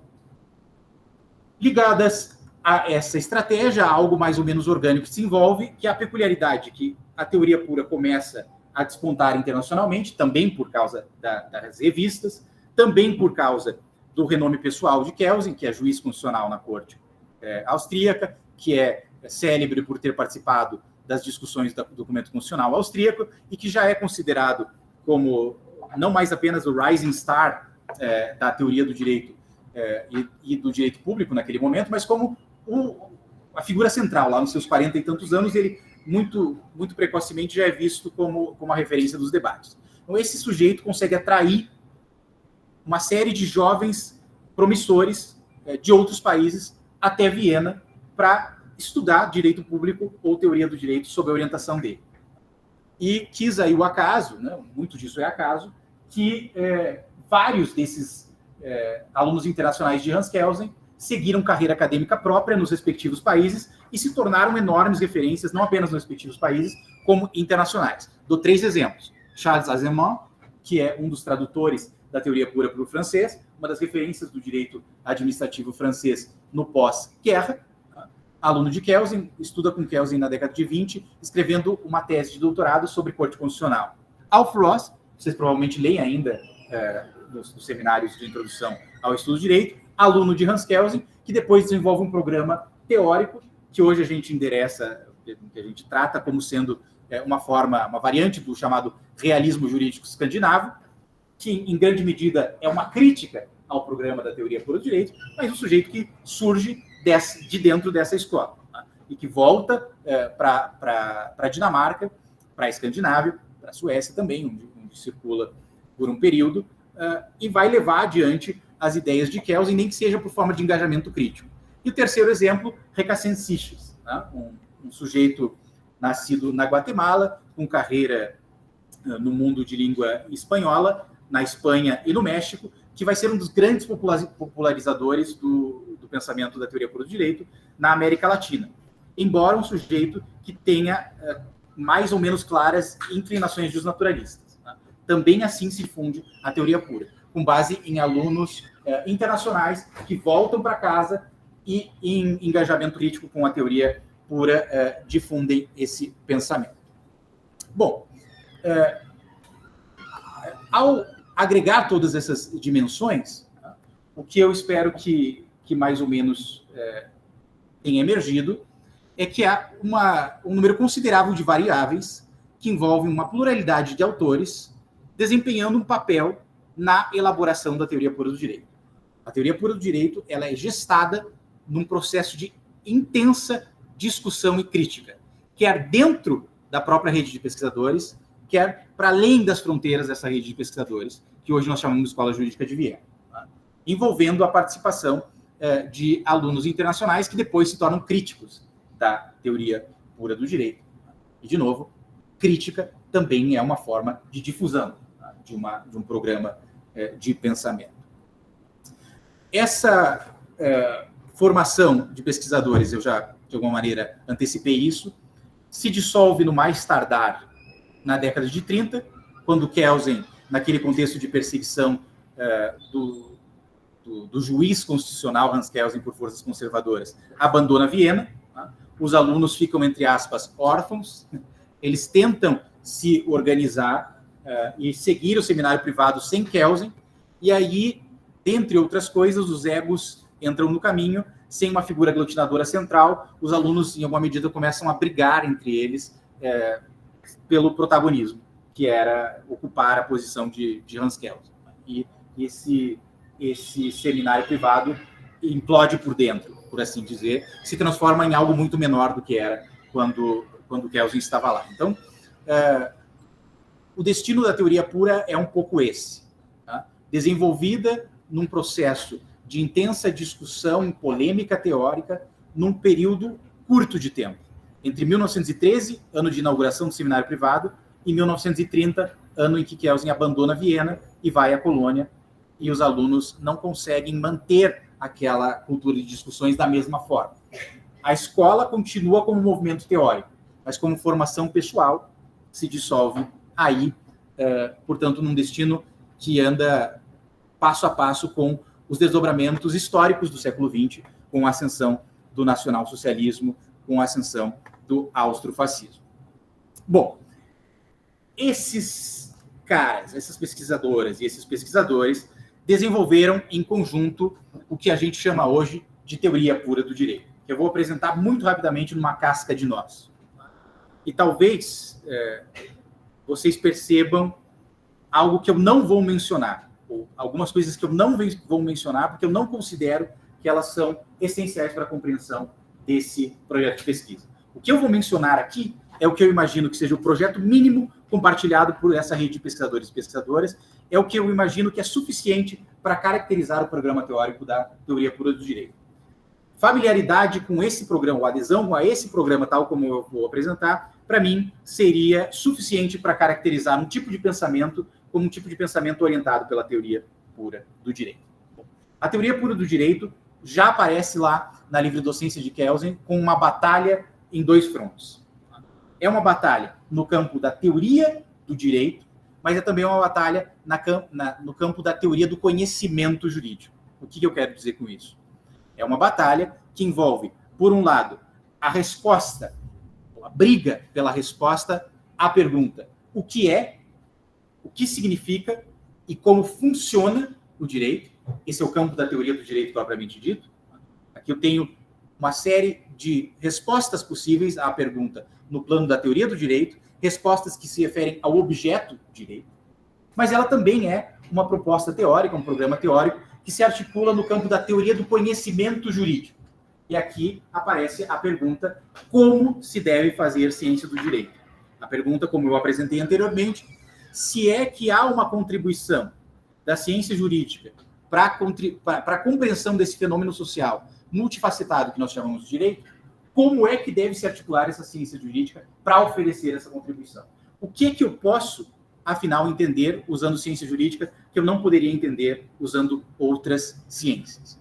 E Kelsen acredita que ciência jurídica só tem sentido, só faz sentido falar em ciência jurídica se eu conseguir oferecer uma resposta plausível, convincente a essa questão. Ou seja, se eu conseguir mostrar que a teoria, que o pensamento jurídico propriamente dito, que a ciência jurídica tem uma contribuição, sim, para a compreensão do direito e que essa contribuição é própria dela. Que as outras ciências não fariam isso melhor. Que as outras ciências não têm recursos para fazer isso. Isso não significa que eu não preciso das outras ciências. Mas tem algo que é próprio da ciência jurídica. Então, essa batalha nesses dois campos, que eu apresentei anteriormente com aqueles palavrões. Né? Uma teoria da Eigengesetzlichkeit der Rechtswissenschaft e uma teoria da Eigengesetzlichkeit des Rechts. É uma teoria da autonomia do conhecimento jurídico e é uma teoria da autonomia do próprio direito. 2 níveis sempre. Isso é algo de singular na teoria do direito. Grande parte das teorias que se articulam ainda hoje ou são teorias do direito propriamente ditas ou são teorias do conhecimento jurídico. Kelsen tenta, com uma teoria, digamos, tratar dos 2 problemas. Do ponto de vista da teoria do conhecimento jurídico elaborada pela Escola Jurídica de Viena, girando em torno daquela contribuição específica da ciência jurídica para a compreensão do fenômeno jurídico, eu destacaria 3 momentos, que são os pilares mínimos desse programa de pesquisa. Em primeiro lugar, é preciso entender que o que Kelsen está fazendo, de alguma maneira, é apresentar discussões epistemológicas para juristas. Eu estou chamando isso de epistemologia para juristas. A preocupação de Kelsen é realizar o discurso científico sobre o direito de forma que esteja atualizada com o discurso que acontecia na filosofia da ciência daquele tempo. O que significa ciência, afinal? Como se faz ciência? Quais são os critérios para que um conhecimento seja considerado científico? Será que o que a gente tem feito aqui nas faculdades de Direito preenche esses critérios em alguma medida? Então, é mais ou menos esse esforço. Tá? Tentar apresentar discussões de filosofia da ciência para juristas. É assim que se estabelece esse programa mínimo no começo da conversa. Em algum momento, Kelsen toma uma decisão epistemológica característica e própria, que é a seguinte: dizer que, do ponto de vista da filosofia da ciência daquele momento, isso vale para qualquer conhecimento pretensamente científico, seria preciso assumir que o conhecimento, em alguma medida, o método escolhido para o conhecimento, cria, determina, constitui o objeto. Isso é uma escolha metodológica. Vocês não precisam comprar essa escolha metodológica. Ela cobra um preço adiante. Mas é uma escolha que significa dizer o seguinte: olha, quando eu opto por descrever, numa determinada perspectiva, com um determinado método, aspectos da realidade, de alguma maneira eu recrio, teoricamente, essa realidade. Não recrio a realidade em si, mas eu recrio no sentido de fusão ou infusão daquela realidade com um novo imaginário. Estou imaginando, estou refletindo essa realidade de uma maneira específica. E isso tem a seguinte consequência, ou se casa com o programa da teoria pura da seguinte maneira: seria preciso encontrar o método próprio do pensamento jurídico, o método próprio do conhecimento científico do direito, para que eu pudesse falar, on the first place, para que eu pudesse falar, para começo de conversa, em ciência jurídica. Se não tiver método, não tem singularidade nesse conhecimento, não tem uma disciplina científica. E aqui vem a ideia atrapalhada, talvez de novo com um problema de marketing, da pureza metodológica. Teoria pura do direito. É uma teoria que se pretende pura sobre um objeto impuro. A teoria é pura. A teoria requer rigor metodológico. A teoria requer singularidade metodológica. O direito não pode ser puro. Kelsen jamais insinuou que o direito seria puro. O que significaria direito puro é algo que eu tenho até dificuldade de imaginar. A teoria pura significa que a teoria tem clareza sobre as suas decisões metodológicas. O chamado postulado da pureza, que dará título, então, a essa teoria, a teoria pura do direito, envolve uma tomada de posição contra o sincretismo metodológico. Olha, você pretende estudar o fenômeno jurídico na perspectiva de uma ciência jurídica, é preciso que você tenha clareza sobre as suas escolhas metodológicas. E a escolha metodológica, tomada já na livre docência, é estudar o direito na perspectiva da ciência jurídica, significa estudar o direito como uma forma de normatividade, não como um fenômeno interpretável e explicável pelas lentes da causalidade. Se quiser entender de maneira talvez muito simples, simplificadora em alguma medida, essa ideia do sincretismo do combate ao sincretismo metodológico, a confusão metodológica, traduzindo de outra forma, se quiser entender o postulado da pureza, o que Kelsen está dizendo é o seguinte: conhecimento científico é, em alguma medida, como viajar. Você não pode viajar para vários lugares ao mesmo tempo. Você pode viajar para vários lugares, mas você não pode fazer isso ao mesmo tempo. Então, cada tipo de conhecimento científico envolve uma escolha metodológica clara. E ele está em busca da escolha metodológica mais adequada para aquilo que a gente chama de ciência jurídica. Ele imagina que a tarefa de um pensamento autenticamente científico do direito envolva uma análise estrutural e funcional da maquinaria jurídica. Significa refletir e descrever como funciona o direito.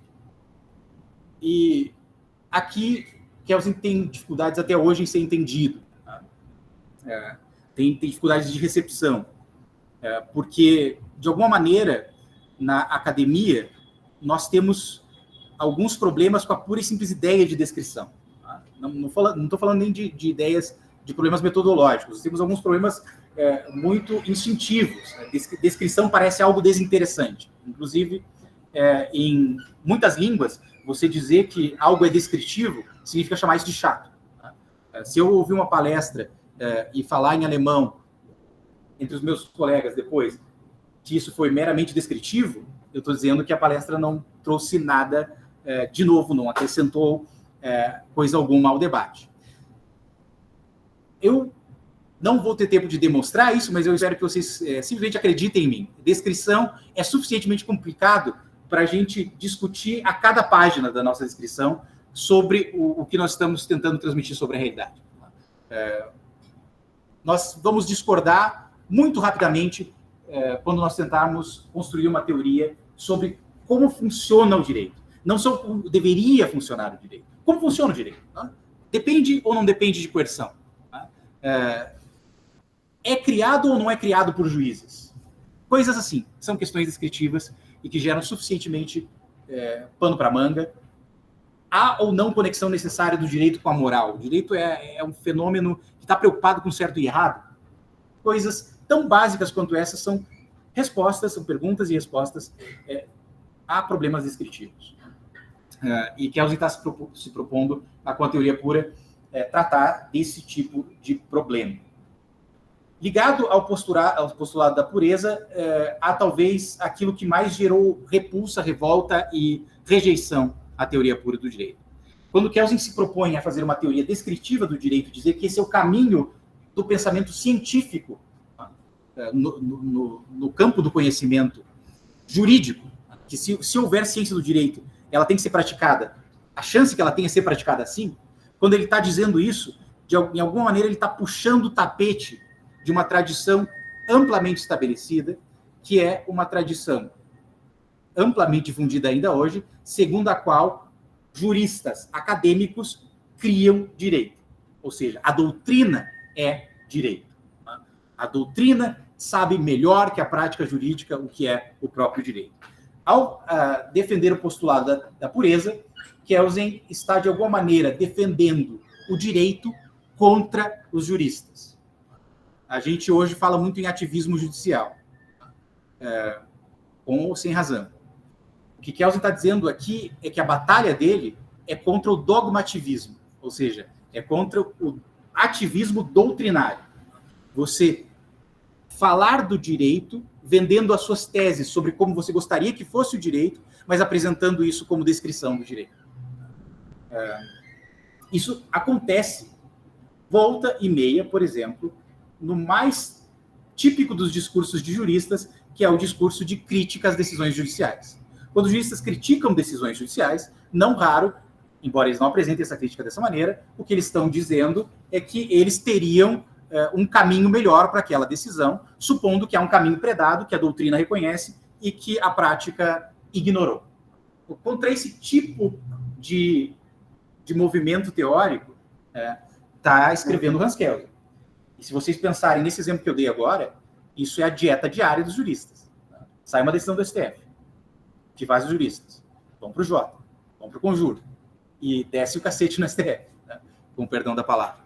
Esse tipo, não é dizer que você não pode criticar o STF, é estabelecer os limites do discurso embasado cientificamente. O que eu posso dizer de forma cientificamente significa intersubjetivamente amparável com base nos materiais jurídicos, e o que eu não posso dizer. É um pouco essa a luta aí, um pouco vã nesse sentido da teoria pura do direito, vã no sentido de, até hoje, sem grandes perspectivas de sucesso. Um terceiro momento desse programa básico no campo da teoria do conhecimento jurídico é a desmitologização do pensamento jurídico. Eu gosto dessa formulação que vocês têm aí no PowerPoint, que é apresentar a teoria pura do direito como uma teoria sem milagres. Não tem milagres, não tem fantasma na máquina. Tudo, de alguma maneira, é explicável com base em categorias muito simples. É parte do nosso esforço desenvolver essas categorias para descrever essa realidade jurídica de uma forma específica. E aqui aparece, de novo, aquela sacada inicial. Tudo vai girar em torno daquela sacada inicial. Para descrever o direito, eu tenho que atentar para a relação da realidade com as proposições jurídicas. Fora dessa relação, não existe direito. Essa ideia, de novo, parece banal, é difícil de levar até as últimas consequências. Nesse caminho de desmitologização do pensamento jurídico, há algo ainda mais complicado, que é o abandono da busca por fundamentos últimos. O abandono da busca por fundamentos últimos, esse é o lugar em que aparece a discussão da chamada Grundnorm, que não é uma resposta à questão do fundamento de validade do direito nos termos clássicos. Kelsen escreve isso de maneira claríssima na primeira obra que receberá o título de Teoria Pura do Direito, que é publicada em 1920, O Problema da Soberania e da Teoria do Direito Internacional, uma contribuição à Teoria Pura do Direito.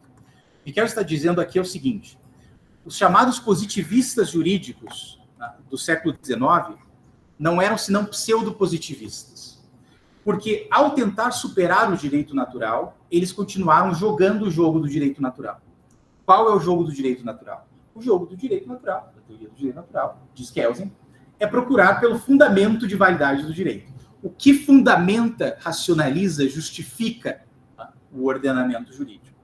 E os positivistas do século XIX, diz Kelsen, em vez de rejeitar essa pergunta como uma pergunta sem sentido, dentro de um conhecimento científico do direito, eles dobraram a aposta, eles continuaram a usar essa pergunta como referencial e ofereceram apenas uma outra resposta a essa pergunta. A resposta dos positivistas do século XIX é o fato social. Não? O que é o fundamento do direito são as relações de poder numa sociedade, caminho que vai, em alguma medida, não dessa maneira muito simples, desaguar lá na regra de reconhecimento de Hart, no final do século XX. O que ele está dizendo aqui, esses dois opostos não são opostos coisa nenhuma.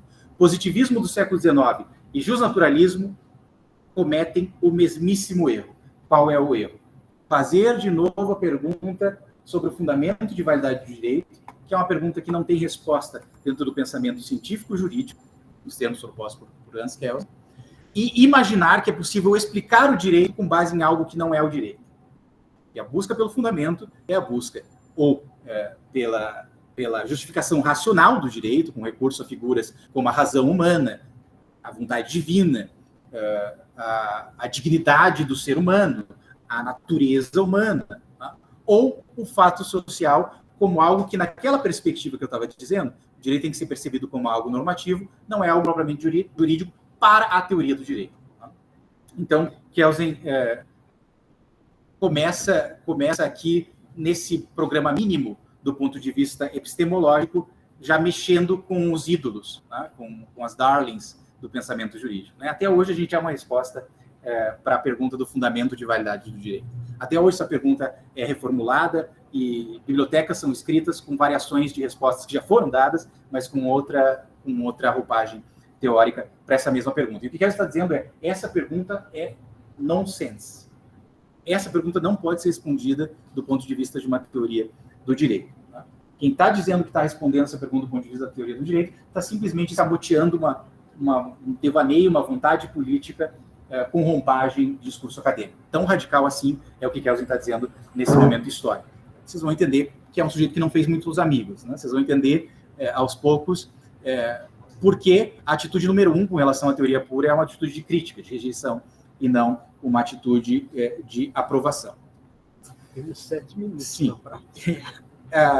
Em 7 minutos eu encerro tranquilamente, porque o que falta é o segundo momento do que eu vinha dizendo, que é oferecer para vocês pilares mínimos para a compreensão daquela segunda batalha travada pela teoria pura do direito, né? A luta no campo da teoria do direito em sentido específico, as respostas ou as proposições desse programa teórico para o entendimento da autonomia do próprio direito.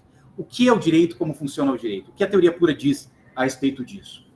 A teoria pura do direito diz coisas aparentemente banais. A primeira delas é que todo direito é direito positivo, isso já estava lá na livre docência. Direito é produto de decisões humanas contingentes. O que significa dizer, contingentes, o direito muda, tá? O direito é disponível. Tá? O que é direito hoje pode deixar de ser direito amanhã, e tudo que se precisa fazer para que assim seja é que decisões de órgãos jurídicos sejam tomadas, que decisões do STF sejam tomadas, que decisões do Congresso sejam tomadas, que decisões das autoridades administrativas sejam tomadas. O que é próprio do direito e só do direito? Essa é a sacada que define o programa teórico da teoria pura do direito. A ideia de Kelsen, desenvolvida em combinação com os alunos, dentre eles destaco Adolf Merkel, é que, ao contrário de outras formas de normatividade, como, por exemplo, a religião, a moral, a gramática e as regras de trato social, o direito tem a ambição, as normas jurídicas têm a ambição de regular a criação e aplicação do próprio direito. O direito é autorreflexivo. Só o direito, diz Kelsen, e não os outros fenômenos normativos, funcionam de tal maneira que as normas jurídicas, muito mais do que preocupadas em dizer como eu e você devemos agir, estão preocupadas em dizer como outras normas jurídicas devem ser criadas. Esse é o centro, esse é o centro da perspectiva da teoria pura do direito. Daí que, quando ela se torna uma teoria madura, a categoria central não vai mais ser a da obrigação jurídica, mas vai ser a da Ermächtigung, a da atribuição de poder. A categoria central para a compreensão do direito, na versão madura da teoria pura, que é que vocês vão estudar a partir das próximas semanas, na segunda edição do livro chamado Teoria Pura do Direito, a categoria central para a compreensão do direito é a categoria da atribuição de poder. Traduzam, se quiserem, por competência. O que o direito faz? O direito atribui competências. Para quê? Para criar novo direito. É isso que o direito faz. Essa é a resposta simples da teoria pura do direito à pergunta o que é e como funciona o direito. Ao conectar essas duas coisas, a ideia de que o direito é um fenômeno humano. Só existe direito como produto de decisões humanas contingentes. E o direito tem a ambição de regular a sua própria criação e aplicação, aparece a indeterminação do direito como um elemento central da visão da teoria pura do direito sobre o que é e como funciona o direito. O direito tem a ambição de regular a sua própria criação e aplicação. Ele nunca conseguirá fazer isso de modo integral. Daí vem a ideia, vocês vão estudar no seminário do GD, do direito como sendo não mais do que uma moldura para as decisões das autoridades competentes. Moldura significa algo poroso, tá? Algo lacunoso, algo que deixa espaços irresolvidos. Ou seja, aquilo que a gente chama de discricionariedade, a não pré-programação das decisões por normas jurídicas pré-dadas, é parte da vida diária do direito. Isso é um dado da realidade. Isso não é um problema. Para outras teorias, isso é um problema. Tem teorias e mais teorias tentando reduzir a discricionariedade do direito. A teoria de Kelsen não está preocupada com isso, está dizendo, isso é um dado da realidade, o meu problema teórico é descrever essa realidade da maneira mais adequada. Então, vocês verão que já dá para intuir que nessa teoria não há qualquer espaço para single right answer. Não há qualquer espaço para a ideia de uma resposta única para os problemas jurídicos. Né? A indeterminação é algo com que convive o direito. Numa casca de nós, tem algo de revolucionário aqui. Enquanto todas as teorias estão pensando o direito nesse modelo aqui, Lucas, na página anterior, que junto com Christoph Kletzer, um autor austríaco que atua no Reino Unido, eu estou chamando de Demand Model, enquanto as teorias dominantes estão pensando que o direito, em alguma medida, funciona como a moral, que o direito nos diz o que fazer, e nos dá razões para agir, Kelsen está dizendo isso não é o próprio do direito. O direito regula a sua própria criação. E do ponto de vista de uma teoria do direito, é isso que é interessante, porque isso que distingue o direito de outros fenômenos. E eu tenho que dar um zoom nesse aspecto.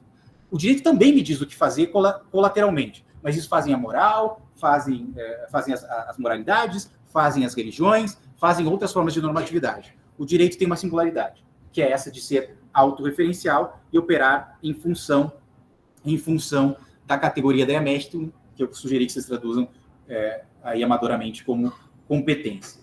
Significa dizer que Kelsen abandona o que eu estou chamando de demand model, que é o modelo do direito como um conjunto de comandos, de imperativos, um conjunto de demandas ou exigências dirigidas aos sujeitos, para pensar o direito no contexto de uma teoria do processamento jurídico.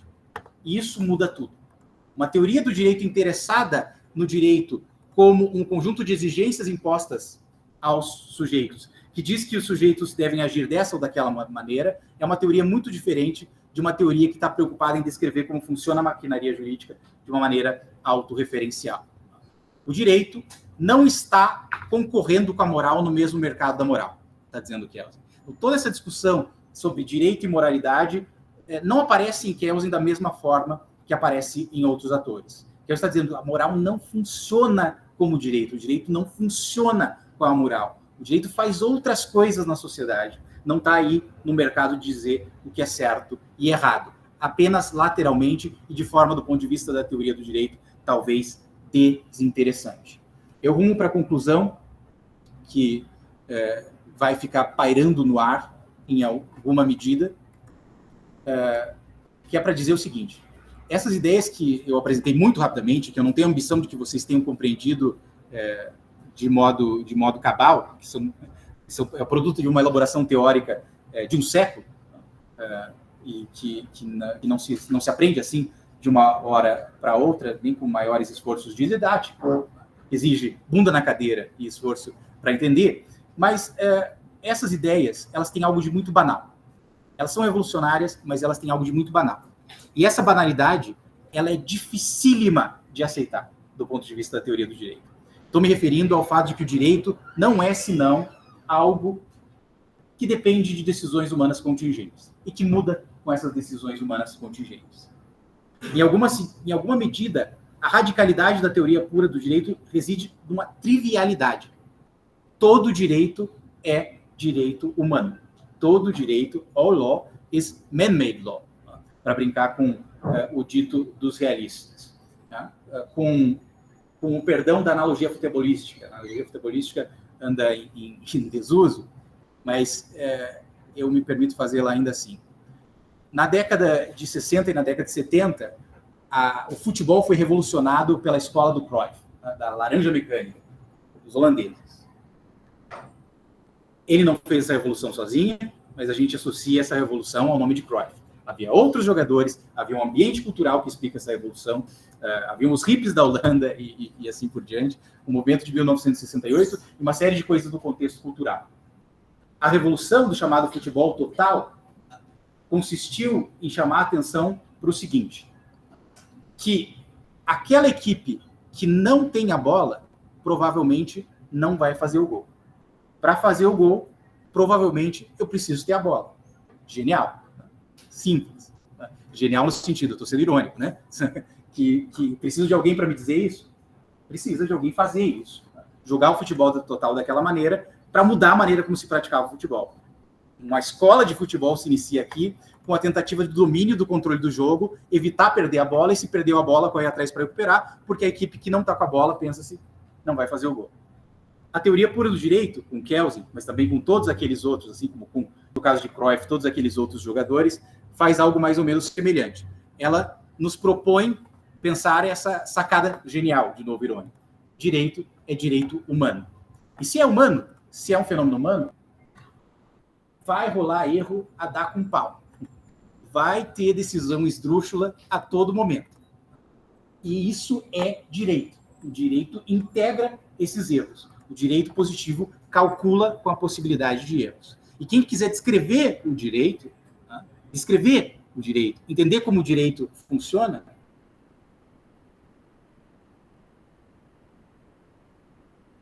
talvez esteja bem aconselhado em integrar esse elemento da realidade, a humanidade do direito, na sua descrição. Essas são os poucos das inquietações de um teórico amador do direito, que faz um exercício semelhante àquele do Bertolt Brecht, do trabalhador de saber, e se coloca algumas perguntas. Eu diria que eu estaria alegre em receber perguntas de vocês, mas eu falei tanto que esse momento lhes foi roubado. E eu agradeço simplesmente pela atenção. Muito obrigado.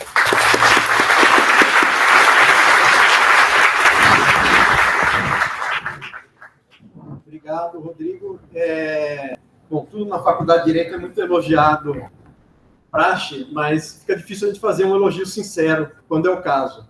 Mas acho que foi uma aula excepcional por juntar esse lado da clareza conceitual, por explicar o projeto do Kelsen em termos claros, especialmente aqui no final da aula, situando isso num ambiente acadêmico, num ambiente histórico, né? Da onde surgiu esse projeto.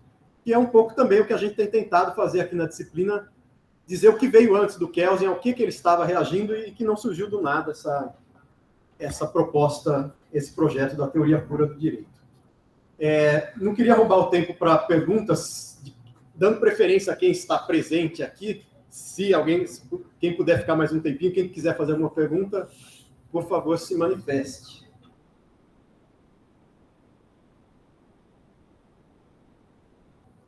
E depois abrindo também para quem está assistindo virtualmente.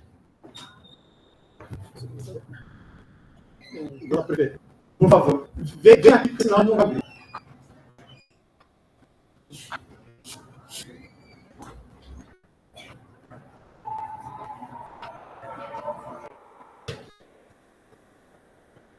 Obrigado, professor Rodrigo. Que aí a gente ouve também. Muito obrigado, professor Rodrigo, pela aula. A minha pergunta se refere a, basicamente, o ponto da desmitologificação do direito. A minha questão é a seguinte: eu queria saber como que, ainda não sou calor, né, não consegui ler tudo, não aquelas, assim, só alguns trechos que o professor passou. Então, eu queria entender como que ele lida com a questão que você colocou de não buscar fundamentos últimos, sendo que qual seria então esse primeiro motor, esse ponto de Arquimedes, né, vamos falar assim, que sustentaria vamos para a primeira decisão do direito positivo, de onde ela surgiu, sabe? Aí eu queria entender como é que ele lida com esse questionamento, ou se ele não lida, se essa é um furo na teoria ou algo que ainda é debatido, e por que ele só desconsidera ter um fundamento se toda construção social, de algum momento, ela teve que surgir de algo, né? Então, ela não estava lá posta já antes dos seres humanos, ela não é a priori, isso é porque foram os próprios humanos que criaram. Então, se isso é um fato, como que o direito pode ser positivo sem um primeiro motor ou sem um fundamento inicial? É isso, obrigado. Muito obrigado pela pergunta, excelente. Qual é o seu nome? Matheus. Matheus, eu só começo brincando para dizer que você se desculpa por não ter lido Kelsen, por ser calor. Eu tenho alguns anos que eu já não sou calor, embora ainda leigo no pensamento jurídico, fatalmente.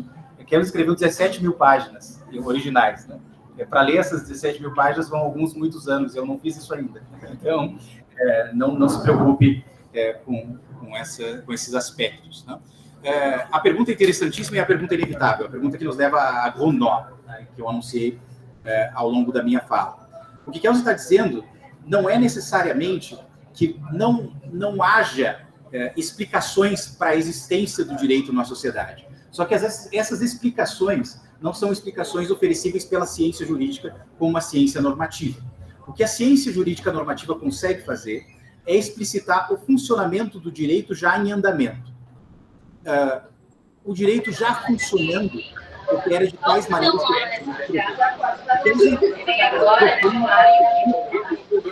solução para esse problema dentro da ciência jurídica, que é uma solução que deixa as pessoas de cabelo em pé, que não agrada, que gera esperneto.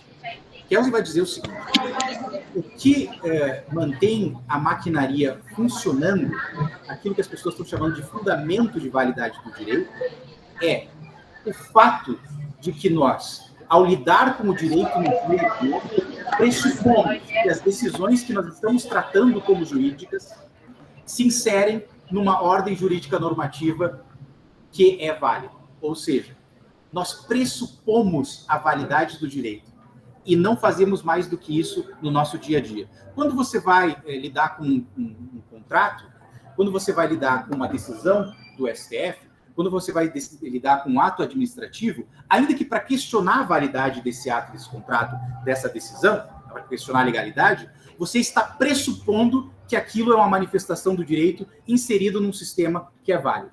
Então, o que Kelsen está dizendo que, em geral, nós simplesmente, ao tratar algo como sendo normativo jurídico, já pressupusemos a validade do ordenamento em que se insere.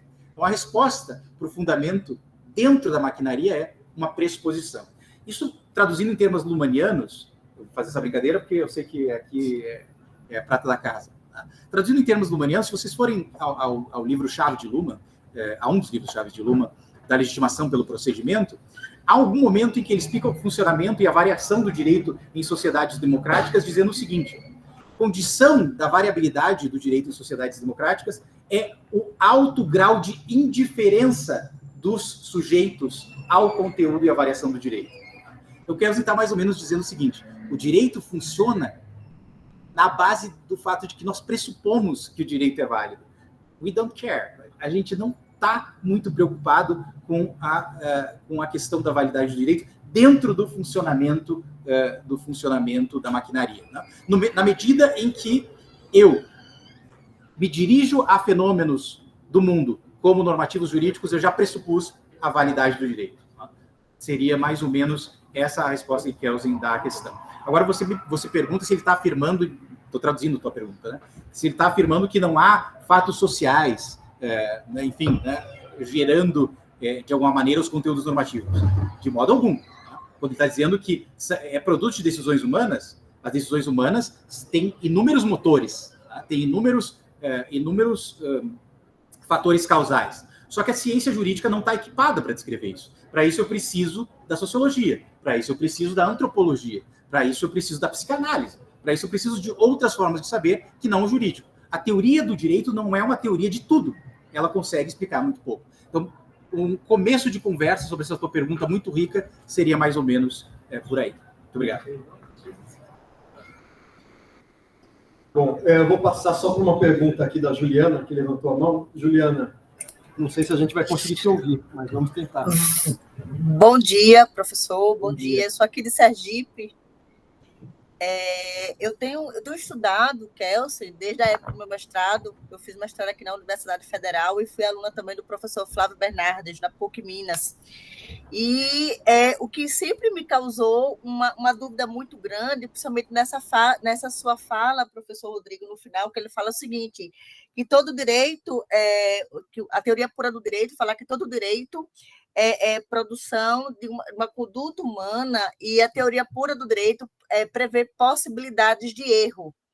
Com base nisso, eu me reporto no seminário que eu participei o ano passado com o professor Alexandre Travessone, na PUC, em que eu discuti, inclusive, essa questão dos princípios, as decisões que são proferidas pelo Supremo Tribunal Federal, onde o fundamento das decisões é o princípio da proporcionalidade, o princípio da boa-fé, e são princípios que não têm muito critério objetivo.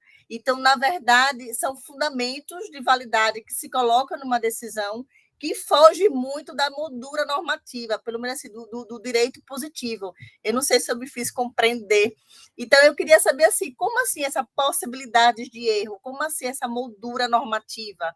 Essa moldura normativa permite que uma decisão humana crie também fundamentos subjetivos, como o princípio da proporcionalidade, princípio da boa-fé, princípio da razoabilidade, onde a gente não consegue critérios objetivos para delimitar a aplicação do direito.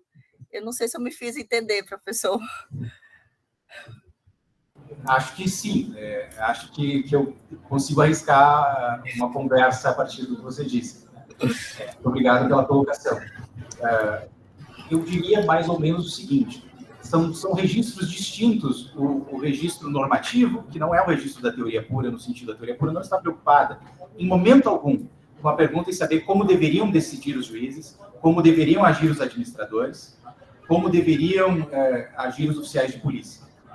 E a pergunta pela descrição dessa realidade, que é uma realidade que contempla, dentre outras coisas, o carnaval principiológico. por assim dizer, né, para usar uma expressão da lista justa, aqui a faculdade.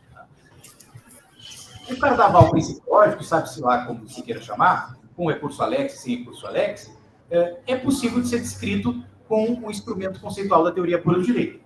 Você vai procurar por mecanismos de atribuição de competência, verificar, de alguma maneira, a existência ou não de atribuições de competência, que tenham alguns limites, mais ou menos claros, traçados com a falível linguagem humana, e vai observar o processo de criação e recriação do direito, com categorias mais ou menos adequadas para essa descrição.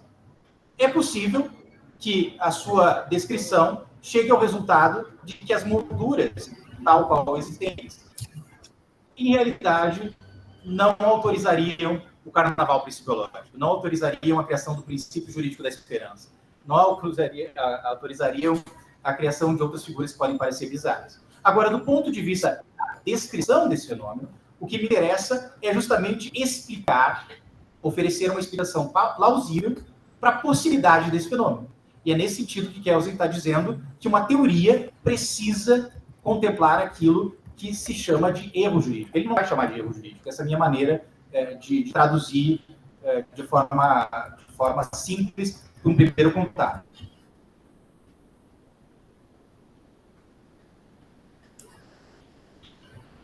Pelo contrário, Kelsen especificamente evita o uso do termo erro jurídico.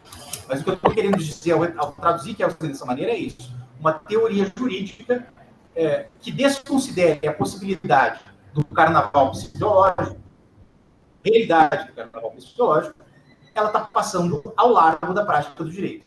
E uma teoria do direito que não olha para a prática do direito não é uma teoria do direito propriamente dita, da maneira como entende Kelsen.